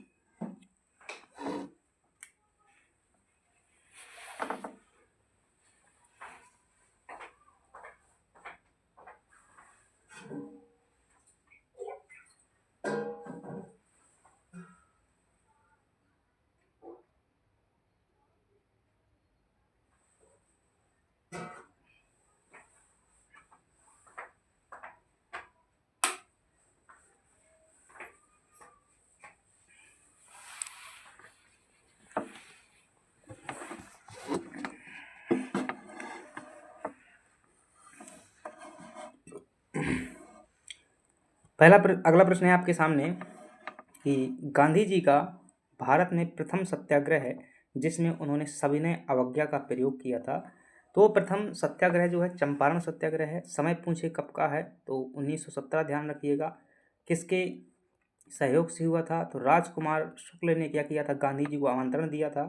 खेड़ा सत्याग्रह भी इनका 1918 का है। अहमदाबाद में जो है मजदूरों के लिए इन्होंने क्या किया था, आंदोलन किया था, 1918 का है।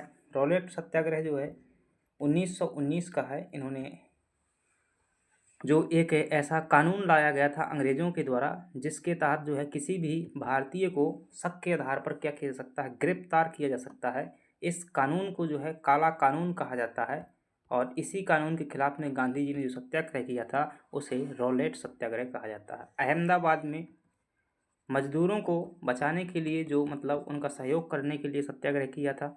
और खेड़ा में जो है किसानों के लिए गांधी ने क्या किया हुआ था, सत्याग्रह किया हुआ था। चंपारण में भी जो किसानों के लिए किया हुआ था। अगले प्रश्न की बात करते हैं। यहाँ पर देखिएगा 1917 का चंपारण सत्याग्रह भारत में गांधी जी का पहला सविनय अवज्ञा आंदोलन था। और यह जो है ये MPPSC का प्रश्न है भाई, 3 कठिया पद्धति अभी पूछा हुआ 2024 में कि चंपारण में जो खेती की जो पद्धति चलती थी जिसके खिलाफ गांधी जी ने अपना पहला सत्याग्रह किया था उसका नाम क्या था, तो 3 कठिया पद्धति नाम था या इंडिगो फार्मिंग बोलते हैं इसको। किसके आमंत्रण पर गांधी आए हुए थे तो राजकुमार शुक्ल के आमंत्रण पर आए हुए थे। अगले प्रश्न की बात करते हैं। किसने कहा था विदेशी वस्त्रों की बर्बादी ही उनके साथ में सर्वोत्तम व्यवहार है। ये बात जो है महात्मा गांधी जी द्वारा कही गई थी कि मतलब जब असहयोग की बात आती है तो गांधी जी क्या कहते हैं कि विदेशी वस्त्रों की बर्बादी जो है उनके साथ में क्या है, सर्वोत्तम व्यवहार है। गांधी जी को जो है आपसे पूछे राष्ट्रपिता की उपाधि किसने दी हुई थी, तब आपका जवाब होगा सुभाष चंद्र बोस। गांधी जी को महात्मा किसने कहा हुआ था, तो महात्मा जो है रविन्द्रनाथ टैगोर जी ने कहा हुआ था चंपारण आंदोलन के दौरान। अगले प्रश्न की बात करते हैं। विदेशी कपड़ों की इन्होंने बर्बादी की बात की हुई थी और जो देसी कपड़ों का क्या किया हुआ था, इन्होंने समर्थन किया हुआ था। गांधी जी ने सर्वप्रथम किस आंदोलन में भूख हड़ताल को हथियार के रूप में प्रयोग किया था। देखिएगा फ्रेंड्स, कंफ्यूजन नहीं होना है। देखिए गांधी जी का पूछे भारत पूरे विश्व में मतलब प्रथम सत्याग्रह कौन सा है, प्रथम सत्याग्रह तो 1907 ध्यान रखिएगा। अगर पूछे भारत में पहला सत्याग्रह क्या है, भारत में प्रथम सत्याग्रह कौन सा है, तो आप कहेंगे 1917 का है। पूछे भारत में इनका प्रथम अखिल भारतीय सत्याग्रह कौन सा है, अखिल भारतीय मतलब पूरे भारत स्तर का आंदोलन, तो आप क्या बताएंगे 1920 का जो है असहयोग आंदोलन। ठीक है, तो ये बातें ध्यान रखना है। और गांधी जी का वो पहला सत्याग्रह जिसमें इन्होंने भूख हड़ताल को जो हथियार के रूप में प्रयोग किया था। चंपारण सत्याग्रह में इन्होंने भूख हड़ताल नहीं की हुई थी। तो ध्यान रखना जो अहमदाबाद हड़ताल है इनमें क्या किया हुआ था, पहली बार उन्होंने भूख हड़ताल का प्रयोग किया हुआ था। और अहमदाबाद में क्या था, यहाँ पर एक सूती कपड़ा की जो है कंपनी थी यानी कि मिल थी। यहाँ पर जो है बहुत सारे मजदूर क्या कर रहे थे, काम कर रहे थे। और ये मजदूर जो है जब भारत में विश्व युद्ध चल रहा था, विश्व युद्ध के दौरान मतलब विश्व युद्ध के दौरान भी क्या करते थे, बहुत भयंकर महामारी फैली हुई थी। उस महामारी के दौरान क्या करते थे कि यहाँ के मिल जो है ओवर ड्यूटी करते थे। ठीक है, ओवर ड्यूटी करते थे तो यहाँ के मालिक ने जो है उन्हें ओवर पैसा देने का, बोनस देने का बात किया हुआ था। और जब परिस्थितियाँ शांत हो गई तो उनका बोनस नहीं दे रहे थे। इसके खिलाफ में जो है गांधी जी ने सहयोग किया हुआ था मजदूरों का। इसी को क्या कहते हैं, अहमदाबाद हड़ताल कहते हैं। बारदोली सत्याग्रह कब का है, तो आप कहेंगे 1928 का है और ये सरदार पटेल का है। किसका है, सरदार पटेल का है। आगे बात करते हैं। अहमदाबाद मिल हड़ताल ये जो है आप देख लीजिएगा। इसके परिणाम स्वरूप जो है जो मालिकों को 35% बोनस देने पर सहमत होना पड़ा था। जब गांधी जी ने क्या किया था, भूख हड़ताल की थी, तो कितने परसेंट बोनस देने पर सहमति बनी थी, 35% बोनस देने पर सहमति बनी हुई थी। चलिए अगले प्रश्न की बात करते हैं। गांधी जी विचारधारा, गांधीवादी विचारधारा किन से प्रभावित रही है, तो इस बात को जो है थोड़ा सा ध्यान से देखिएगा। इसमें जो है आपसे प्रश्न पूछा जाता है। तो रस्किन बॉन्ड से भी जो है ये प्रभावित रही है।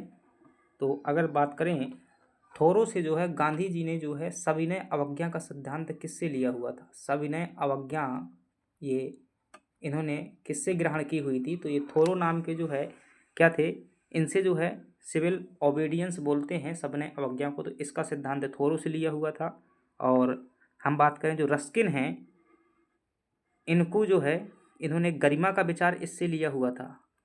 कौन सा विचार? गरिमा का विचार लिया हुआ था। और रस्किन की जो पुस्तक है अनटू द लास्ट है, कौन सी है? अनटू, ये दार्शनिक है भाई जिनसे प्रभावित है Gandhi ji. Unto the last, ये पुस्तक कई बार पूछ ली जाती है कि गांधी जी ने जो गरिमा का विचार लिया हुआ है किस पुस्तक से लिया हुआ है, तो आप क्या बताएंगे कि इन्होंने जो है यहाँ से मतलब कैसी गरिमा का, श्रम गरिमा का जो है इन्होंने लिया हुआ था। अभी मैं बता रहा हूँ, इस पुस्तक से लिया हुआ। श्रम गरिमा मतलब कि आपको ये लगे भाई, जैसे कई बार होता है ना, श्रम गरिमा होनी चाहिए, अगर नहीं होती ना, अगर श्रम की गरिमा नहीं होती तो एक मोची जो जूता सिलने का कार्य करता है, चप्पल जूते बनाने का कार्य करता है, वह भी अपने गरिमा से क्या करता है, शौक से काम करता है, क्योंकि श्रम गरिमा उसके अंदर जागृत हो चुकी होती है। इसे अहम बोलते हैं। ये मानसिक स्तर का सिद्धांत होता है। हर व्यक्ति के अंदर क्या होता है, अपने अपने कार्य के प्रति अहम होता है। इसी प्रकार मोची को भी अपने कार्य के प्रति अहम हो जाता है कि जो मैं कर सकता हूँ वो अच्छे अच्छे नहीं कर सकते हैं, इसीलिए वो काम कर पाता है। अगर उसके अंदर की श्रम गरिमा नहीं जागृत हुई होती और वह भी जो सभी के जैसा सोचता बड़ा बड़ा बनने का, तो वो ये काम ना कर पाता। तो ये जो है श्रम गरिमा का सिद्धांत जो है कहाँ से लिया हुआ था? रस्किन की पुस्तक से, थोरो से सबने अवज्ञा का सिद्धांत है। और जो टॉल्स्टॉय थे, इनसे इन्होंने अहिंसा का विचार लिया हुआ है। क्या लिया हुआ है? अहिंसा का विचार जो है यहीं से लिया हुआ है। हालांकि अहिंसा का विचार जैन धर्म से भी लिया हुआ है, सत्य का विचार जैन धर्म से। चलिए, तो क्या हो जाएगा आपका? सही भी जो है सही जवाब हो जाएगा। देखते हैं चीज़ों को। इनका वैचारिक प्रभाव देखें कि कहाँ कहाँ से जो है इनका वैचारिक प्रभाव पड़ा हुआ है। तो आप देखेंगे कि जो है थोरो से इन्होंने सबने अवज्ञा का विचार लिया हुआ है, और रस्किन से जो है श्रम गरिमा या सर्वोदय का विचार लिया हो। ये अच्छा शब्द ध्यान रखिएगा। श्रम गरिमा की जगह पर आप क्या करेंगे? सर्वोदय का प्रयोग करेंगे। सर्वोदय का मतलब क्या होता है? सभी का उदय। तो सर्वोदय का भी सिद्धांत यहीं से लिया हुआ है। और रस्किन की पुस्तक कौन सी है? अनटू द लास्ट है। श्रम गरिमा का भी इन्होंने सिद्धांत लिया। टॉल्स्टॉय से जो है अहिंसा का सिद्धांत लिया हुआ। इन्हीं के नाम पर गांधी जी ने टॉल्स्टॉय आश्रम भी बनाया हुआ था। चलिए अगले प्रश्न की बात करते हैं। और अगला प्रश्न है जिसमें पूछा जा रहा है कि महात्मा गांधी को सर्वप्रथम राष्ट्रपिता किसने कहा हुआ था? तो आप क्या बताएंगे कि गांधी जी को सर्वप्रथम राष्ट्रपिता किसने कहा हुआ था? तो मुझे लगता है ये बताने की ज़रूरत नहीं है। ये जो है सुभाष चंद्र बोस जी ने जो क्या कहा हुआ है, इन्हें राष्ट्रपिता कहा हुआ है। जवाहरलाल नेहरू ने इन्हें क्या है? बापू कहा हुआ था। क्या कहा था?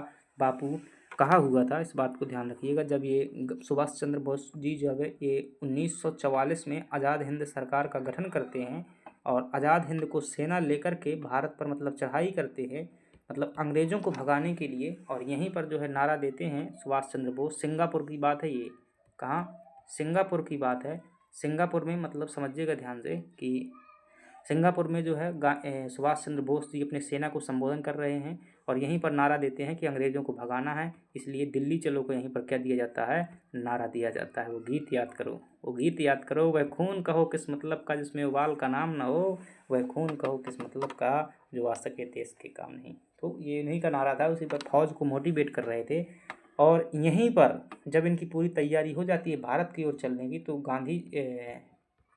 वो सुभाष चंद्र बोस जी जो है एक रेडियो में अपना भाषण देते हैं और कहते हैं कि हम अंतिम रूप से राष्ट्रपिता जी से जो है अनुमति चाहते हैं, मेरी आवाज़ पहुंच रही है। मैं उनके मतलब एक प्रकार का नमस्कार करते हैं और उनसे जो है इजाज़त लेते हैं गांधी जी से भारत पर चढ़ाई करने की। तो चलिए, तो किसने कहा हुआ था ये? इन्होंने कहा हुआ था सुभाष चंद्र बोस। 6 जुलाई 1944 को सिंगापुर रेडियो से आज़ाद हिंद फौज के सैनिकों को संबोधित करते हुए सुभाष चंद्र बोस जी ने गांधी जी को पहली बार राष्ट्रपिता कहकर पुकारा था। उन्होंने आशीर्वाद मांगते हुए कहा था कि हे राष्ट्रपिता, भारत की मुक्ति के इस पवित्र युद्ध में हमें आपके आशीर्वाद की आवश्यकता है। तो किसने कहा हुआ था ये? सुभाष चंद्र बोस ने कहा हुआ था, नेताजी सुभाष चंद्र बोस। चलिए अगले प्रश्न की बात करते हैं। और अगला प्रश्न है कि गांधी जी के नाम के पहले महात्मा कब जोड़ा गया था? ध्यान रखिएगा, चंपारण सत्याग्रह के दौरान जोड़ा गया था। और किसने यह नाम दिया हुआ था? इन्हें रविंद्रनाथ टैगोर द्वारा जो है यह नाम दिया गया था। अमृतसर अधिवेशन तिलक का जो है ये अंतिम अधिवेशन था। बाल गंगाधर तिलक का क्या था? ये अंतिम अधिवेशन था। खिलाफत आंदोलन कब हुआ था? 1919 में हुआ था। और गांधी जी ने किया था रॉलेट एक्ट, ये भी कब का है? 1919 का। चलिए आगे बढ़ जाते हैं। और अगला प्रश्न है, भाई क्लास लंबी हो गई क्या? चलिए मुझे लगता है यार ये तो अब अपन ज़्यादा नहीं बात करेंगे। तो ये सॉल्यूशन जो है आप लोग क्या है देखते रहिएगा। बदले में जो है गांधी जी ने टैगोर को क्या कहा था, गुरुदेव। तो ये प्रश्न भी आ जाता है, गुरुदेव किसे कहा जाता है, रविन्द्रनाथ टैगोर जी को कहा जाता है। और रविन्द्रनाथ टैगोर ने महात्मा की उपाधि दी थी कब, चंपारण सत्याग्रह के दौरान, जब सफलता इन्हें मिली हुई थी। आगे बात करते हैं, किस सत्याग्रह आंदोलन ने गांधी जी ने प्रत्यक्ष रूप से भाग नहीं लिया था। मतलब कौन सा आंदोलन है इसमें गांधी जी ने भाग नहीं लिया था। देखिएगा, राजकोट सत्याग्रह, तो ये जो अहमदाबाद मिल सत्याग्रह है वो राजकोट सत्याग्रह है। खेड़ा सत्याग्रह है ये 1918 में जो है, और ये 1917 में। असहयोग आंदोलन 1920 में। बाइकॉम सत्याग्रह ये 1923 का है, और ये कहाँ पर हुआ था, केरल में हुआ था। और ये मंदिरों में प्रवेश को लेकर के किया गया था, गांधी जी यहाँ पर मौजूद नहीं थे। तो आपका सही जवाब हो जाएगा बाइकॉम सत्याग्रह, ऑप्शन सी हो जाएगा। तो यहाँ पर आप जो है इसका बाइकॉम सत्याग्रह केरल में छुआछूत और मंदिरों में प्रवेश की पाबंदी को विरुद्ध था। गांधी जी ने इस आंदोलन का समर्थन किया और मार्गदर्शन दिया, लेकिन वे स्वयं सीधे सत्याग्रह पर नहीं बैठे हुए थे। चलिए अगले प्रश्न की बात करते हैं। नोआखली काल में महात्मा गांधी का सचिव कौन था। देखिएगा, अच्छा प्रश्न है। प्यारेलाल जो है, नोआखली काल में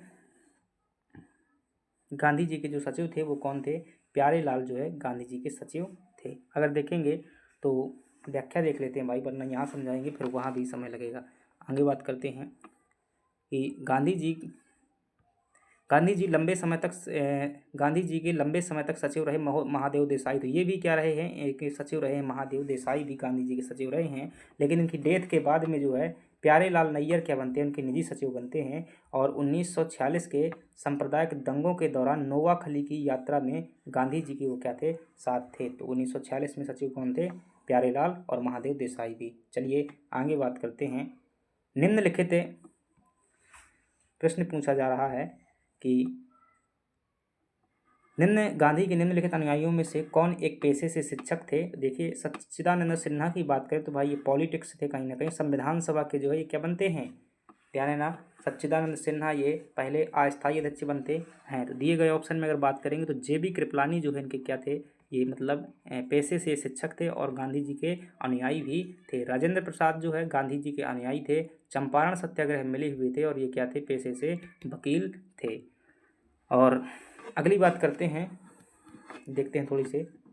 जेबी कृपलानी जो है पेशे से कॉलेज प्राध्यापक यानी शिक्षक थे, इसलिए उन्हें आचार्य कहा गया था। वे चंपारण सत्याग्रह से गांधी जी से जुड़े हुए थे और कांग्रेस के अध्यक्ष भी थे। तो ध्यान रखिए, बहुत लोग मिले थे चंपारण सत्याग्रह में, जैसे कि गांधी जी से चंपारण सत्याग्रह में राजकुमार शुक्ल हो गए, राजेंद्र प्रसाद हो गए, और जेबी कृपलानी हो गए, और एक दो लोग और मिले हुए थे। आगे प्रश्न आएगा, कौन उद्योगपति लंबे समय तक कांग्रेस के कोषाध्यक्ष रहे और 1930 में जेल गए हुए थे। तो वो कौन थे, कोषाध्यक्ष रहे, तो उनका नाम जो है आपका JRD टाटा ही होना चाहिए। जमनालाल बजाज जो है हो जाएंगे। गांधी जी ने इन्हें क्या कहा था, अपने पुत्र की उपाधि दी हुई थी, 5वां पुत्र कहा हुआ था। JRD टाटा भी जो इनके अनुयायी थे, GD बिरला भी थे, बिरला फाउंडेशन के संस्थापक। गांधी जी का 5वां पुत्र किसे कहा जाता है, तो आप तुरंत ध्यान करेंगे, जमनालाल बजाज। प्रसिद्ध उद्योगपति जमनालाल बजाज, बजाज कंपनी का नाम सुना है आपने, नहीं की थी।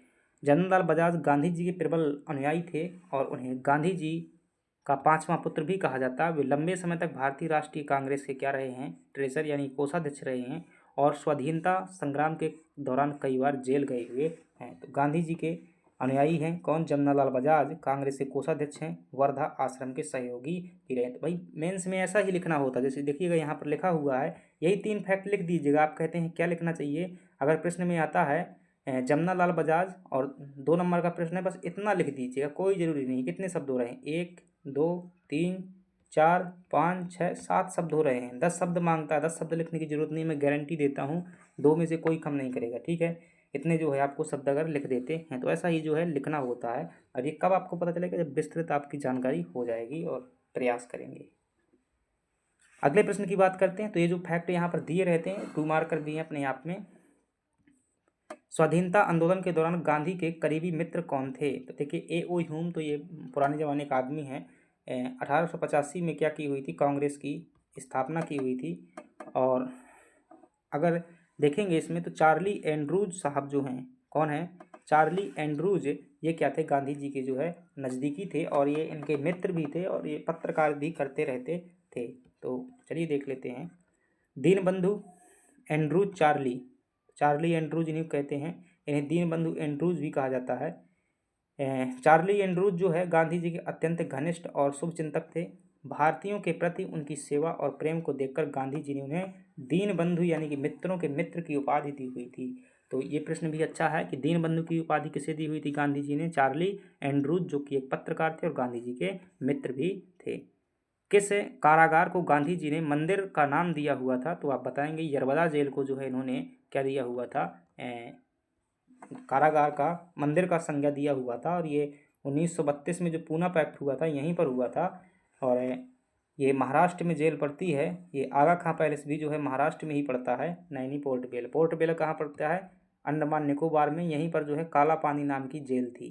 तो जिसे यहाँ की सज़ा होती थी तो काला पानी की सज़ा कहते थे। मैं सोचा करता था जब मुझे पता नहीं था कि भाई काला पानी की सज़ा कैसी होती है, आई थिंक मैं सोचता था कि काले पानी में डुबा देते होंगे इसीलिए इसे काला पानी की सज़ा कहते हैं। तो ये व्हाट्सएप यूनिवर्सिटी वाला दिमाग था। अब जो है इसकी वास्तविक व्याख्या यह है, काला पानी जो है एक वहाँ की जेल का नाम है और वहाँ की जैसे सज़ा मिलती है काला पानी की सज़ा कहा जाता था। जैसे कहते हैं ना दिल्ली में सज़ा मिली हुई है, जैसे काला पानी की सज़ा। यरबदा मंदिर, पुणे की यरबदा जेल में गांधी जी ने अपने जीवन के महत्वपूर्ण वर्ष व्यतीत किए थे। वहाँ की शांति और साधना को देखते हुए अपने पत्रों में इस यरबदा मंदिर कहना जो है शुरू किया था। यहीं से उन्होंने पूना पैक्ट किया हुआ था। आपको पता है गांधी जी जब जेल जाते थे ना, गांधी जब जेल जाते थे तो जेल के जितने भी कैदी होते थे उन्हें एहसास ही नहीं होता था। गांधी जी जो है खतरनाक आदमी थे, मतलब खतरनाक कहने का आशय है जेल के अंदर जो मिलते हैं उनसे, जो भी कैदी रहे होंगे, कहते हैं भाई तुमको आज़ादी चाहिए, कहते हाँ आज़ादी चाहिए, तो कोई यहाँ पर चलो झाड़ू लगाना शुरू करो। भारतीय भी स्वदेशी है, और झाड़ू कैसे लगाना है, अंग्रेजी झाड़ू नहीं लगानी है, मतलब कि जैसा अपने देसी गांव में खजूर वाला झाड़ू चलता है उससे झाड़ू लगाओ, ठीक है। जहाँ पर भी हो वहाँ पर देसी अपनाओ, यही क्या है, और विदेशी क्या करो, असहयोग करो, यही जो है वो कहते थे अक्सर। भारतीय बहुत अच्छी शैली थी उनको, मतलब जुड़ जाते थे वो किसी से भी, जुड़ने की शैली अच्छी थी। भारत की स्वाधीनता के समय महात्मा गांधी भारत की स्वाधीनता के समय महात्मा गांधी का मतलब क्या थे उस समय पर, कार्यकारिणी सदस्य। देखिए मैं बता दूं कि गांधी जी जो है 1934 में 1932 में जब पूना समझौता हुआ था और हरिजन सेवक संघ जब से उन्होंने बनाया हुआ था तो 1932 के बाद इन्होंने कांग्रेस से त्यागपत्र दे दिया था, ठीक है। तो सदस्य तो हो ही नहीं सकते, कांग्रेस के सदस्य नहीं थे, ये बात सही हो सकती। कांग्रेस के महासचिव कहाँ से होंगे, सदस्य, यही आपका सही होगा। त्यागपत्र दे दिया था तो सदस्य नहीं थे, और का देखते हैं। कांग्रेस और गांधी का संबंध देख लेते हैं थोड़ा सा यहाँ से। तो गांधी जी ने 1934 में भारतीय राष्ट्रीय कांग्रेस की सदस्यता से इस्तीफा दे दिया था। तो ध्यान रखिएगा कब इस्तीफा दिया था, 1934 में। 1947 में स्वाधीनता के समय वे कांग्रेस के औपचारिक सदस्य नहीं थे, ध्यान रखिएगा, सदस्य थे ही नहीं।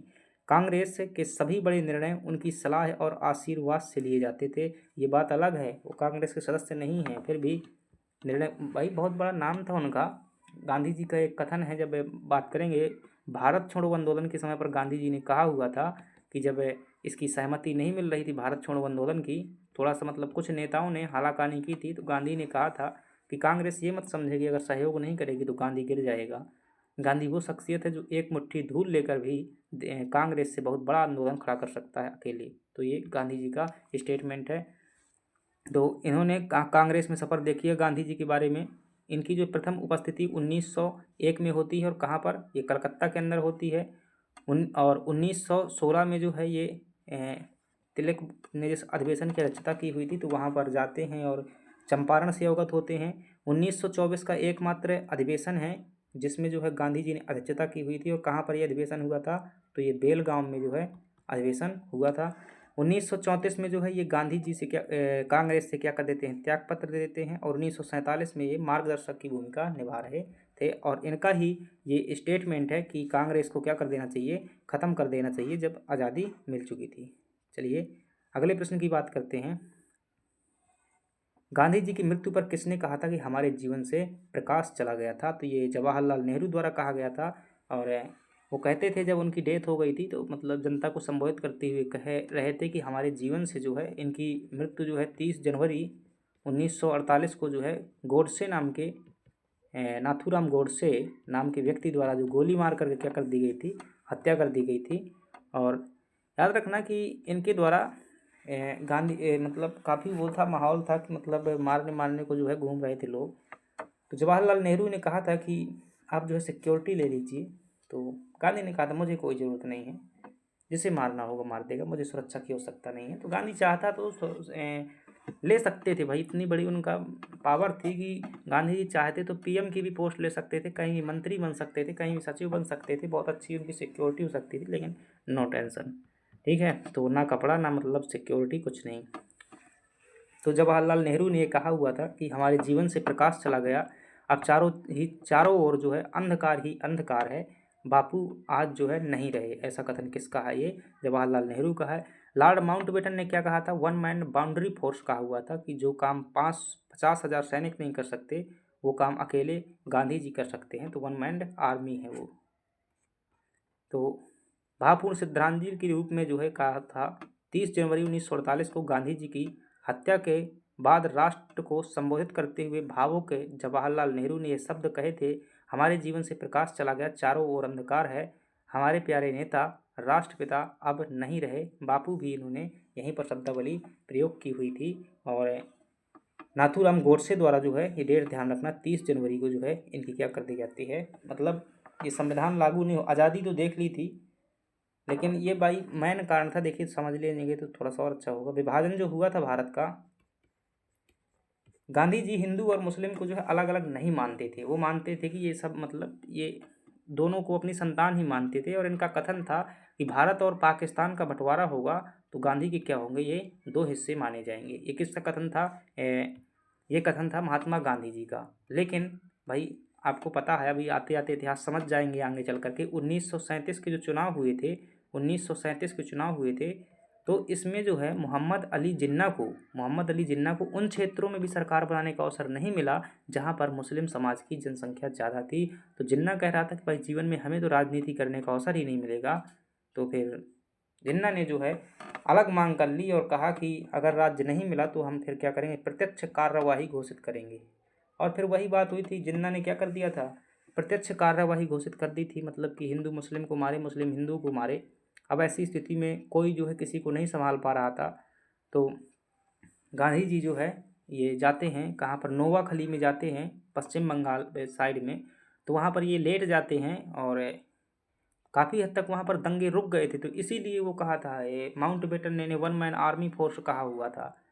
तो वो व्यक्ति जो 1919 में हिंदू और मुस्लिम को एकता करने के लिए खिलाफत आंदोलन की अध्यक्षता करता है और हमेशा मतलब एक दूसरे को साथ सिखाता है, लेकिन आज़ादी के टाइम पर राजनीति के भूखे भेड़ियों ने क्या कर दिया, आप देखते हैं कि मतलब अंत में इन्हें मरने से पहले ये अवसर देखना पड़ा। और इनकी डेथ भी हुई तो किस कारण से, ही हिंद कट्टरवाद के कारण से। और जब बात रुक जाती है तो फिर गांधी जी मतलब ये कहते हैं कि जो भी फंड मिला हुआ है ब्रिटेन की तरफ से, भारत को जो भी फंड मिला हुआ है उसमें आधा क्या दे देना चाहिए, आधा या मतलब कुछ पैसे देने की बात करी थी कि वो पैसे पाकिस्तान को भी मिलना चाहिए, क्योंकि फंड जो मिला हुआ है वो भारत को मिला हुआ है और पाकिस्तान पहले भारत हुआ करता था। तो पैसे देने की गांधी जी ने बात की हुई थी। ठीक है, तो दबाव में आकर के जो है जवाहरलाल नेहरू दे देते हैं पैसे। और बस यही बात को लेकर के भाई गोडसे जो है क्या कर देते हैं, गोडसे ने क्या कर दिया, इनको जो क्या कर देते हैं, जब ये मंदिर से शायद निकल कर के आ रहे होते हैं और उसी टाइम पर इनकी 3 गोलियां जो है क्या कर देते हैं, फायरिंग कर देते हैं। तो कट्टरवाद का भाई वो था, अगर मतलब इतने ही वो तो फिर राष्ट्रीय आंदोलन भी तो योगदान दिखाना चाहिए था ना, आप जितना तेजाब था एक बूढ़े व्यक्ति पर क्यों ऐसा दिखाया। चलिए, तो वो बात रहेगा, अभी भी वो बात अलग है कि आज भी लोग क्या करते हैं, गोडसे को भगवान मानते हैं बहुत सारे लोग। तो मैं कहूँगा भगवान तुम्हें सद्बुद्धि दे और सही ज्ञान को परखने की क्षमता दे। अगला प्रश्न की बात करता है कि किसने गांधी को वन मैन बाउंड्री फोर्स कहा हुआ था। तो ये बात जो है माउंटबेटन द्वारा कही गई थी, ध्यान रखिएगा। अगले प्रश्न की बात करते हैं, तो ये व्याख्या जो है देखिएगा, 1946-47 के भीषण सांप्रदायिक दंगों के दौरान जो है, जहां सेना भी क्या रही थी, विफल रही थी, तो गांधी जी ने अकेले नोवाखली में शांति स्थापित की थी। इस अद्भुत कार्य को देखते हुए लॉर्ड माउंटबेटन ने इन्हें वन मैन बाउंड्री फोर्स की उपाधि दी हुई थी। विंस्टन चर्चिल ने उन्हें अधनंगा फकीर, हाल पे नेक्ड जो है फकीर कहा हुआ था, क्योंकि अगर इनकी आप तस्वीर देखेंगे तो देखेंगे कि इनके पास में जो ज़्यादा कपड़े नहीं पहनते थे, ये यहाँ पर थोड़ा सा फोटो में ज़्यादा दिखाए गए हैं, वरना ये जो है सिर्फ एक धोती बस पहनते थे। उनके पास में एक थैला होता था, एक चश्मा होता था, एक लाठी होती थी और एक एक किताब होती थी, पेन होता था। इतना सामान इसके पास में रहता था गांधी जी के पास में, बाकी कुछ नहीं रहता था। अगले प्रश्न की बात करते हैं। किसने गांधी को आदेश दिया था कि वह भारत में प्रथम बार खुले कान पर मुंह बंद कर व्यतीत करें? तो ये बात जो है गोपाल कृष्ण गोखले ने कही हुई थी और गांधी जी को 1 साल तक जो है घूमने की इजाज़त दी हुई थी और कहा था उसके बाद ही राजनीति में सक्रिय होना। भारत का वयोवृद्ध पुरुष किसे कहा जाता है? तो दादा भाई नौरोजी को। बम्बई का बेताज बादशाह फिरोज शाह मेहता को। लोकमान्य के नाम से किसे जानते हैं? बाल गंगाधर तिलक को जाना जाता है। अगले प्रश्न की बात करते हैं। तो राजनीतिक गुरु की सलाह है गोपाल कृष्ण गोखले। गांधी जी के राजनीतिक गुरु गोपाल कृष्ण गोखले ने सलाह दी थी कि भारत को समझने के लिए वे 1 साल तक चुप रहकर पूरे देश का भ्रमण करें। यही कारण था कि गांधी जी 1915 में भारत आने के बाद 1917 तक किसी बड़े आंदोलन में सीधे नहीं कूदे। अगला प्रश्न है, गलत साधन हमें कभी सही उद्देश्य तक नहीं ले जाते हैं, कौन कहा करता था? तो ये गांधी जी की कहावत है। किसकी कहावत है? गांधी जी की ये कहावत है। मतलब साधन साध्य की पवित्रता। किसकी? साधन साध्य की पवित्रता। तो साध्य क्या होता है? लक्ष्य होता है, और उस लक्ष्य प्राप्ति करने का जो तरीका होता है उसे क्या कहते हैं? साधन कहते हैं। तो ये गांधी जी का स्टेटमेंट है कि पवित्र लक्ष्य की प्राप्ति के लिए हमें पवित्र साधनों का प्रयोग करना चाहिए। मतलब कि मेरे कहने का आशय है कि अगर आप MPPSC की तैयारी करते हैं और आपका मकसद है एक पोस्ट लेना, अगर आप 10 करोड़ रुपए दे करके क्या करते हैं, पोस्ट ले लेते हैं, तो आपका ना तो ये लक्ष्य पवित्र है और ना ही आपका जो है साधन पवित्र है। ठीक है, तो ईमानदारी से मेहनत करके लो, इसे क्या कहते हैं? साध्य साधन पवित्रता कहा जाता है। और ध्यान रखना भाई, गलती मत कर देना, पहली बार साधन साध्य की पवित्रता जो गोपाल कृष्ण गोखले ने इस सिद्धांत को दिया हुआ था, और गोपाल कृष्ण गोखले से ही गांधी जी ने अपनाया हुआ था। इसी कारण से तो इन्होंने इन्हें आध्यात्मिक गुरु माना हुआ था। ठीक है। चाचा नेहरू के नाम से किसे जानते हैं? जवाहरलाल नेहरू को। लाला लाजपत राय इन्हें शेर पंजाब के नाम से जाना जाता है। और सरदार पटेल, इन्हें सरदार की उपाधि जो है बारदौली सत्याग्रह में मिली हुई थी। देखिएगा, गांधी जी का मानना था कि साध्य यानी कि गोल की पवित्रता के साथ साथ साधन की पवित्रता भी अनिवार्य है। वे मैकियावेली के विचार इंड जस्टिस द मीन्स के सख्त विरोधी थे।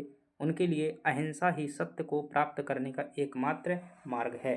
ठीक है, अगर हिंसा करके आप सत्य प्राप्त करते हैं तो वो सत्य नहीं है। गांधी जी ने अपना पहला सत्याग्रह कब आरंभ किया था?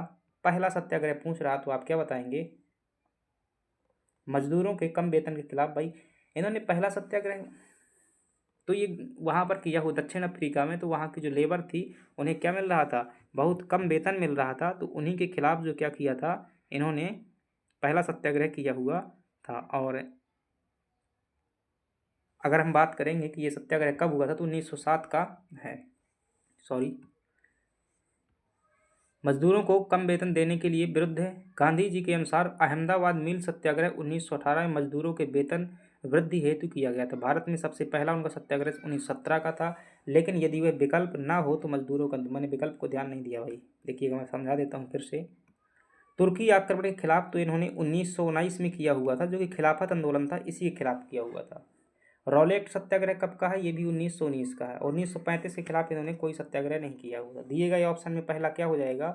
तो अहमदाबाद के मजदूरों के हिसाब से भी लगा लो तब भी होता है। बाकी ये नहीं बता रहा था कि कहाँ के मजदूरों का है। हालांकि दक्षिण अफ्रीका के मजदूरों के खिलाफ भी इन्होंने किया हुआ था। चलिए अगले प्रश्न की बात करते हैं।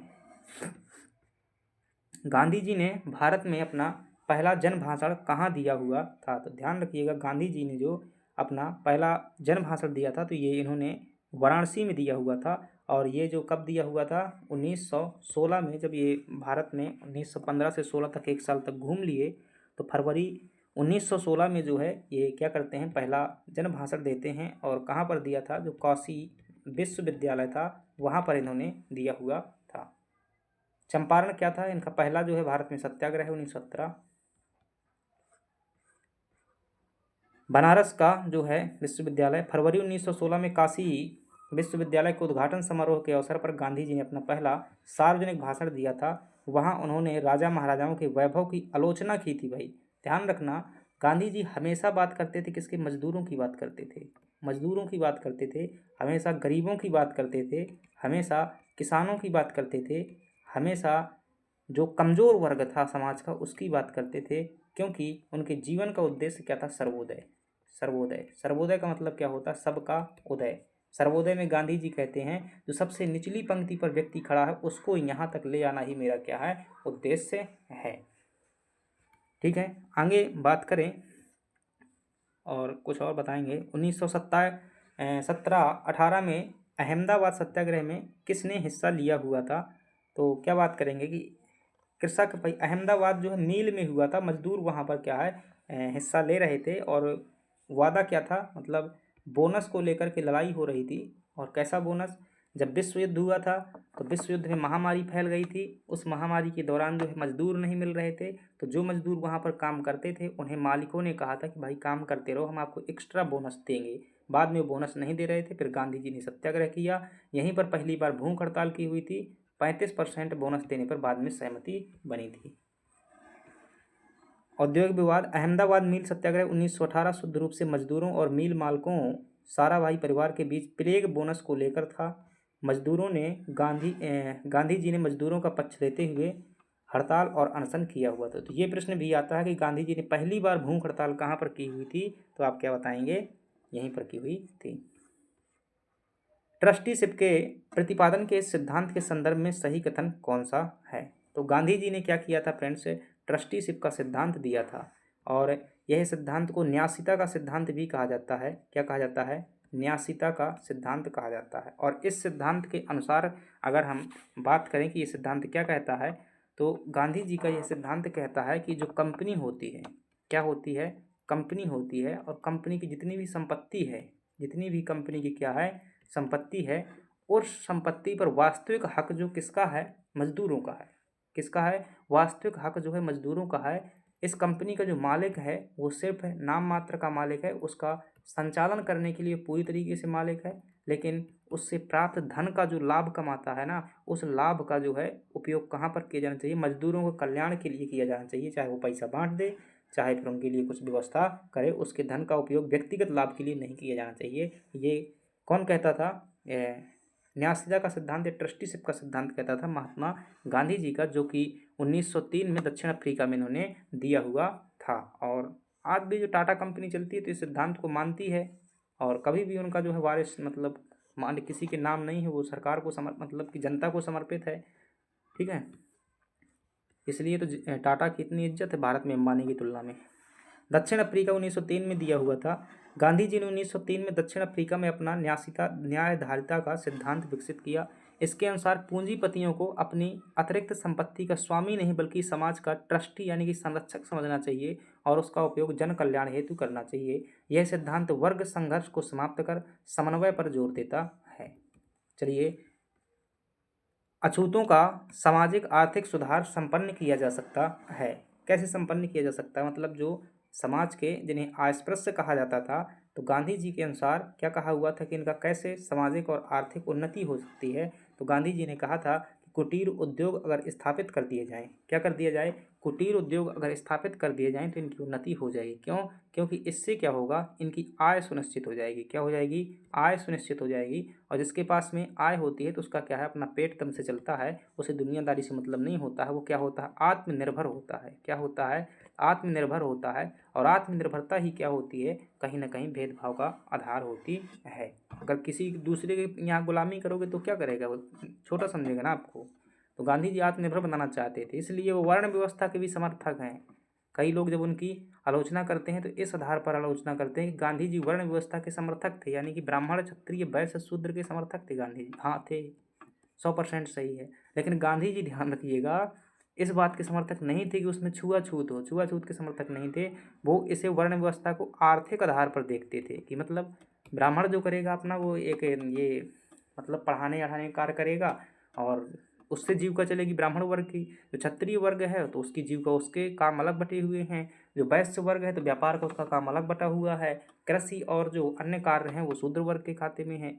तो वो इसमें ये नहीं कहते कि भाई कोई छोटा है या बड़ा है, क्योंकि उनके हिसाब से जो है श्रम गरिमा का वो सिद्धांत देते हैं और कहते हैं कि हर किसी का जो है योग्यता होती है। क्या एक ब्राह्मण व्यक्ति क्या कर सकता है, क्या भाई किसानी कार्य कर सकता है? मेरा मतलब किसानी का कार्य भी कर सकता है, लेकिन हर कार्य में हर व्यक्ति की दक्षता नहीं हो सकती है। अगर एक पढ़ाने वाले टीचर से कहोगे कि भाई क्या कर दो तुम, लोहे का मतलब कोई औजार बना दो, तो उसके हाथ में छाले पड़ जाएंगे, ठीक है ना। तो ये जो है लोहे का औजार बनाना लोहार की बस का है, उसका ही हथौड़ा चल पाएगा उस तरीके से, वरना ये पढ़ाने वाला भी मर जाएगा और वो भी मर जाएगा। तो हर व्यक्ति के पास में दक्षता होती है। चलिए अगली बात करते हैं। हरिजन का उत्थान करने के लिए गांधी जी ने बहुत से कार्य किए हुए थे। जैसे गांधी जी ने एक हरिजन नाम की पत्रिका भी निकाली हुई थी 1933 में, हरिजन पत्रिका वो निकालते हैं। और 1932-33 से 34 में क्या करते हैं, वो हरिजन सेवक संगठन की स्थापना करते हैं।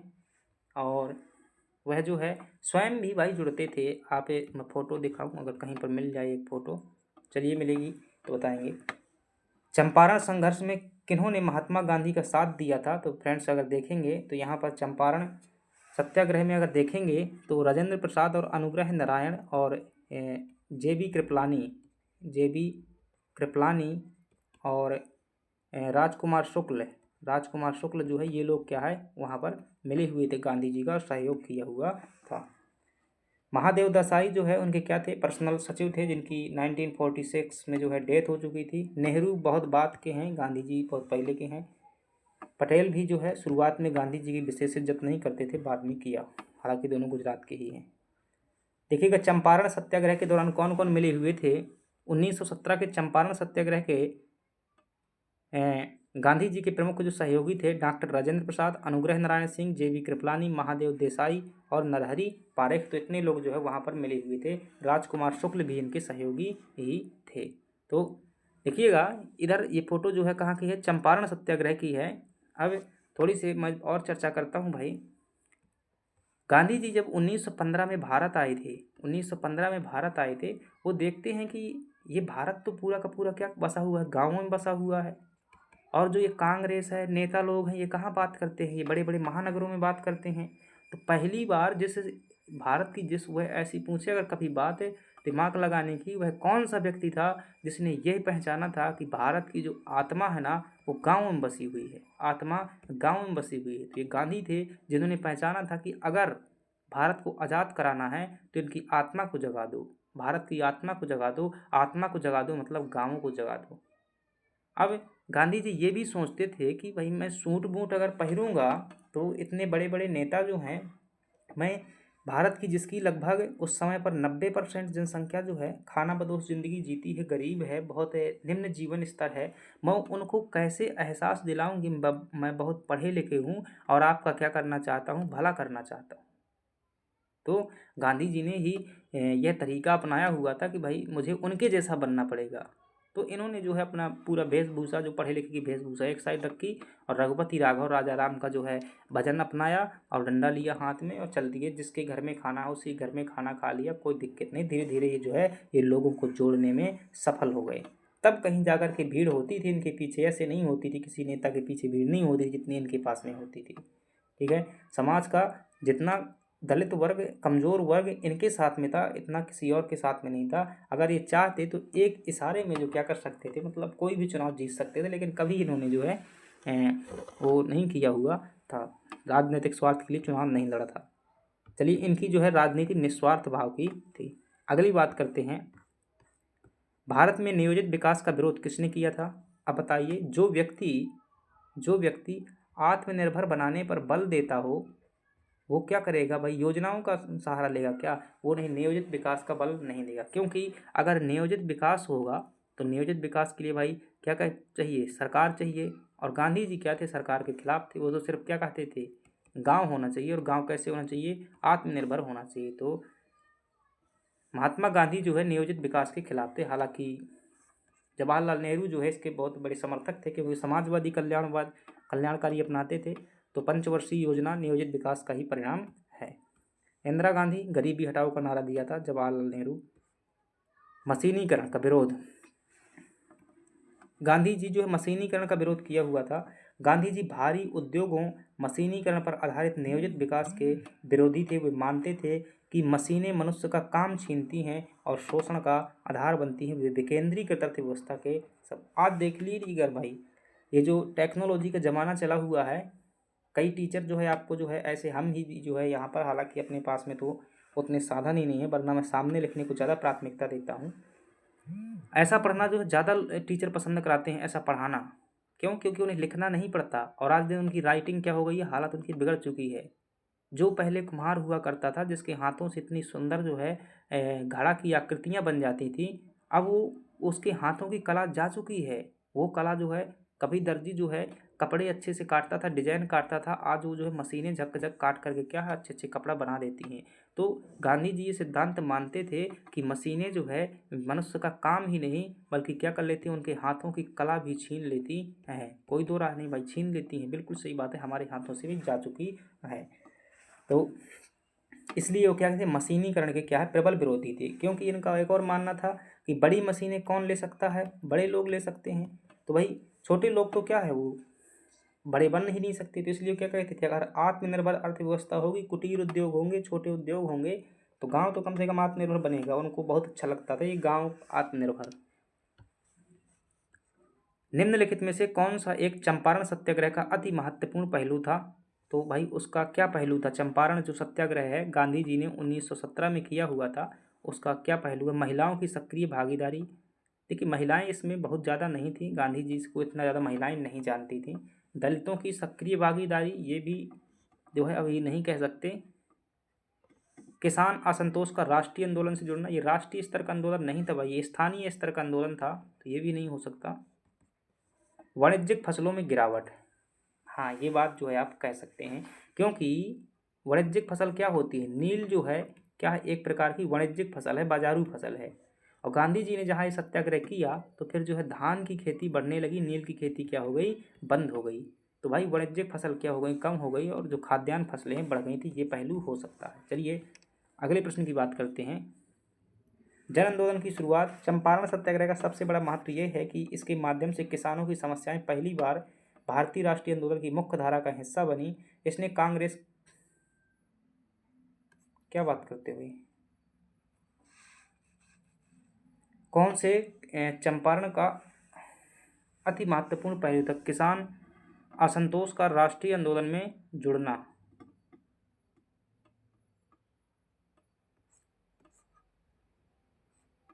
जन आंदोलन मास मूवमेंट है। चलिए ठीक है, आपका जो है सी ऑप्शन भी सही होगा। देखिए ये भी सही है, ऐसा नहीं है कि ये सही नहीं है, इसे भी जो है सही मान सकते हैं। मैं व्याख्या से जो है इसको सिद्ध भी कर देता हूँ अभी, कि जैसे ही चंपारण सत्याग्रह हुआ था, तो दरअसल वहाँ पर नील की खेती की जा रही थी पहले, ठीक है। अब बताओ जब नील की खेती खत्म हो जाएगी, तो ये क्या है, वाणिज्यिक फसल है, तो इसके उत्पादन में कमी होगी ना, तो गिरावट आएगी। तो जो वाणिज्यिक फसलों में भी गिरावट आई थी, ये बात भी सही है। और इसे भी जो है अपन सही कर सकते हैं कि असंतोष जो था, किसानों की नाराजगी जो थी, नाराजगी अभी तक राष्ट्रीय स्तर पर, स्थानीय स्तर पर थी। लेकिन जैसे ही यहाँ पर गांधी जी जुड़ते हैं, गांधी जी जुड़ते हैं, गांधी जी कांग्रेस के सदस्य थे, मतलब ये जो है आंदोलन किससे जुड़ गया, कांग्रेस से जुड़ गया। और कांग्रेस क्या था, राष्ट्रीय स्तर का मंच था, तो वहाँ से भी जुड़ गया। आपका सी ऑप्शन भी सही है, ज़्यादा सही है सी ऑप्शन, ये भी ऐसा नहीं है कि, तो प्राथमिकता इसे दे सकते हैं। हालांकि ऐसा ऑप्शन नहीं आएगा परीक्षा में, अगर आएगा तो डिलीट करेंगे प्रश्न, या फिर दो उत्तर मानेंगे। चंपारण कृषि जांच समिति, जब गांधी जी वहाँ पर पहुँचे, तो उसकी जांच करने के लिए वहाँ पर एक समिति बनी थी। उस समिति का कौन सा व्यक्ति जो है सदस्य नहीं था? तो दिए गए ऑप्शन में अगर हम देखेंगे कि कौन जो है उसका सदस्य नहीं था। जैसे ही वहाँ पर पहुँचे और उन्होंने कहा कि हम जो क्या करते हैं, इस आंदोलन का क्या कर रहे हैं, मतलब विरोध कर रहे हैं, तो फिर वहाँ के जो जिला प्रशासन था उसने कहा कि ओके कोई दिक्कत नहीं, हम जो है इसके लिए क्या बनाते हैं, कमेटी बनाते हैं। और उस कमेटी में गांधी भी जो है एक सदस्य बने हुए थे, लेकिन उसमें कौन सदस्य नहीं थे, तो ध्यान रखिएगा, इसमें जो है आपके अनुग्रह नारायण जो है सदस्य नहीं थे। एक ही भारतीय सदस्य था, उसका नाम था महात्मा गांधी। 3 सदस्यीय कमेटी बनी हुई थी। चंपारण एग्रीगेरियन कमेटी, सत्याग्रह के दबाव में सरकार ने चंपारण एग्रीगेरियन कमेटी बनाई थी। गांधी जी स्वयं इसके सदस्य थे। अनुग्रह नारायण सिंह गांधी के सहायक थे, लेकिन समिति के सदस्य नहीं थे। FG सिलाई इसके अध्यक्ष थे। तिनकठिया प्रथा को क्या कर दिया गया, अवैध घोषित किया गया, और किसानों का लगान 25% वापस किया गया। लास्ट प्रश्न है आज का अपने पास में, जिसमें पूछा जा रहा है कि महात्मा गांधी की चंपारण सत्याग्रह किसने विरोध किया था। भाई बता सकते हो किसने विरोध किया था। तो एक ऐसा भी व्यक्ति था जिसने चंपारण सत्याग्रह क्या किया था, विरोध किया हुआ था। उस व्यक्ति का नाम था एनजी रंगा। चलिए रंगा साहब को देख लेते हैं। प्रसिद्ध किसान नेता हैं एनजी रंगा ने चंपारण में गांधी जी का हस्तक्षेप विरोध किया था। गांधी जी के हस्तक्षेप का विरोध किया था। हालांकि बाद में गांधीवादी आंदोलनों के बड़े समर्थक बन गए थे, लेकिन चंपारण के समय उनके विचार अलग थे। ठीक है, तो एनजी रंगा बड़े किसान नेता हैं। अभी देखेंगे इनके आंतरिक सुरक्षा को लेकर के। तो फ्रेंड्स ये होता है अपना क्लास जो है कंप्लीट होती है। और अपन ने क्या किया कि सभी चीज़ें समुचित व्याख्या है, ध्यान रखिएगा, बहुत ही बेहतर व्याख्या है। इसको जो है दोबारा पढ़िएगा ज़रूर। आपको जो है ये PDF है मिल जाएगा, कमेंट बॉक्स में मिल जाएगा, या फिर आपको जो है डिस्क्रिप्शन बॉक्स में जो है इसके लिए टेलीग्राम का लिंक मिल जाएगा, वहाँ पर जुड़ जाइएगा। ज़रूर टेस्ट दीजिएगा, हर दिन जो है फ्रेंड्स अभ्यास कीजिएगा। 43 प्रश्न थे, बहुत ही बेस्ट है। और जो आप अगर लगातार अभ्यास करेंगे तो निश्चित रूप से आपको सफलता मिलेगी। चलिए मिलते हैं अगली क्लास पर। Thank you. फीडबैक ज़रूर देना है।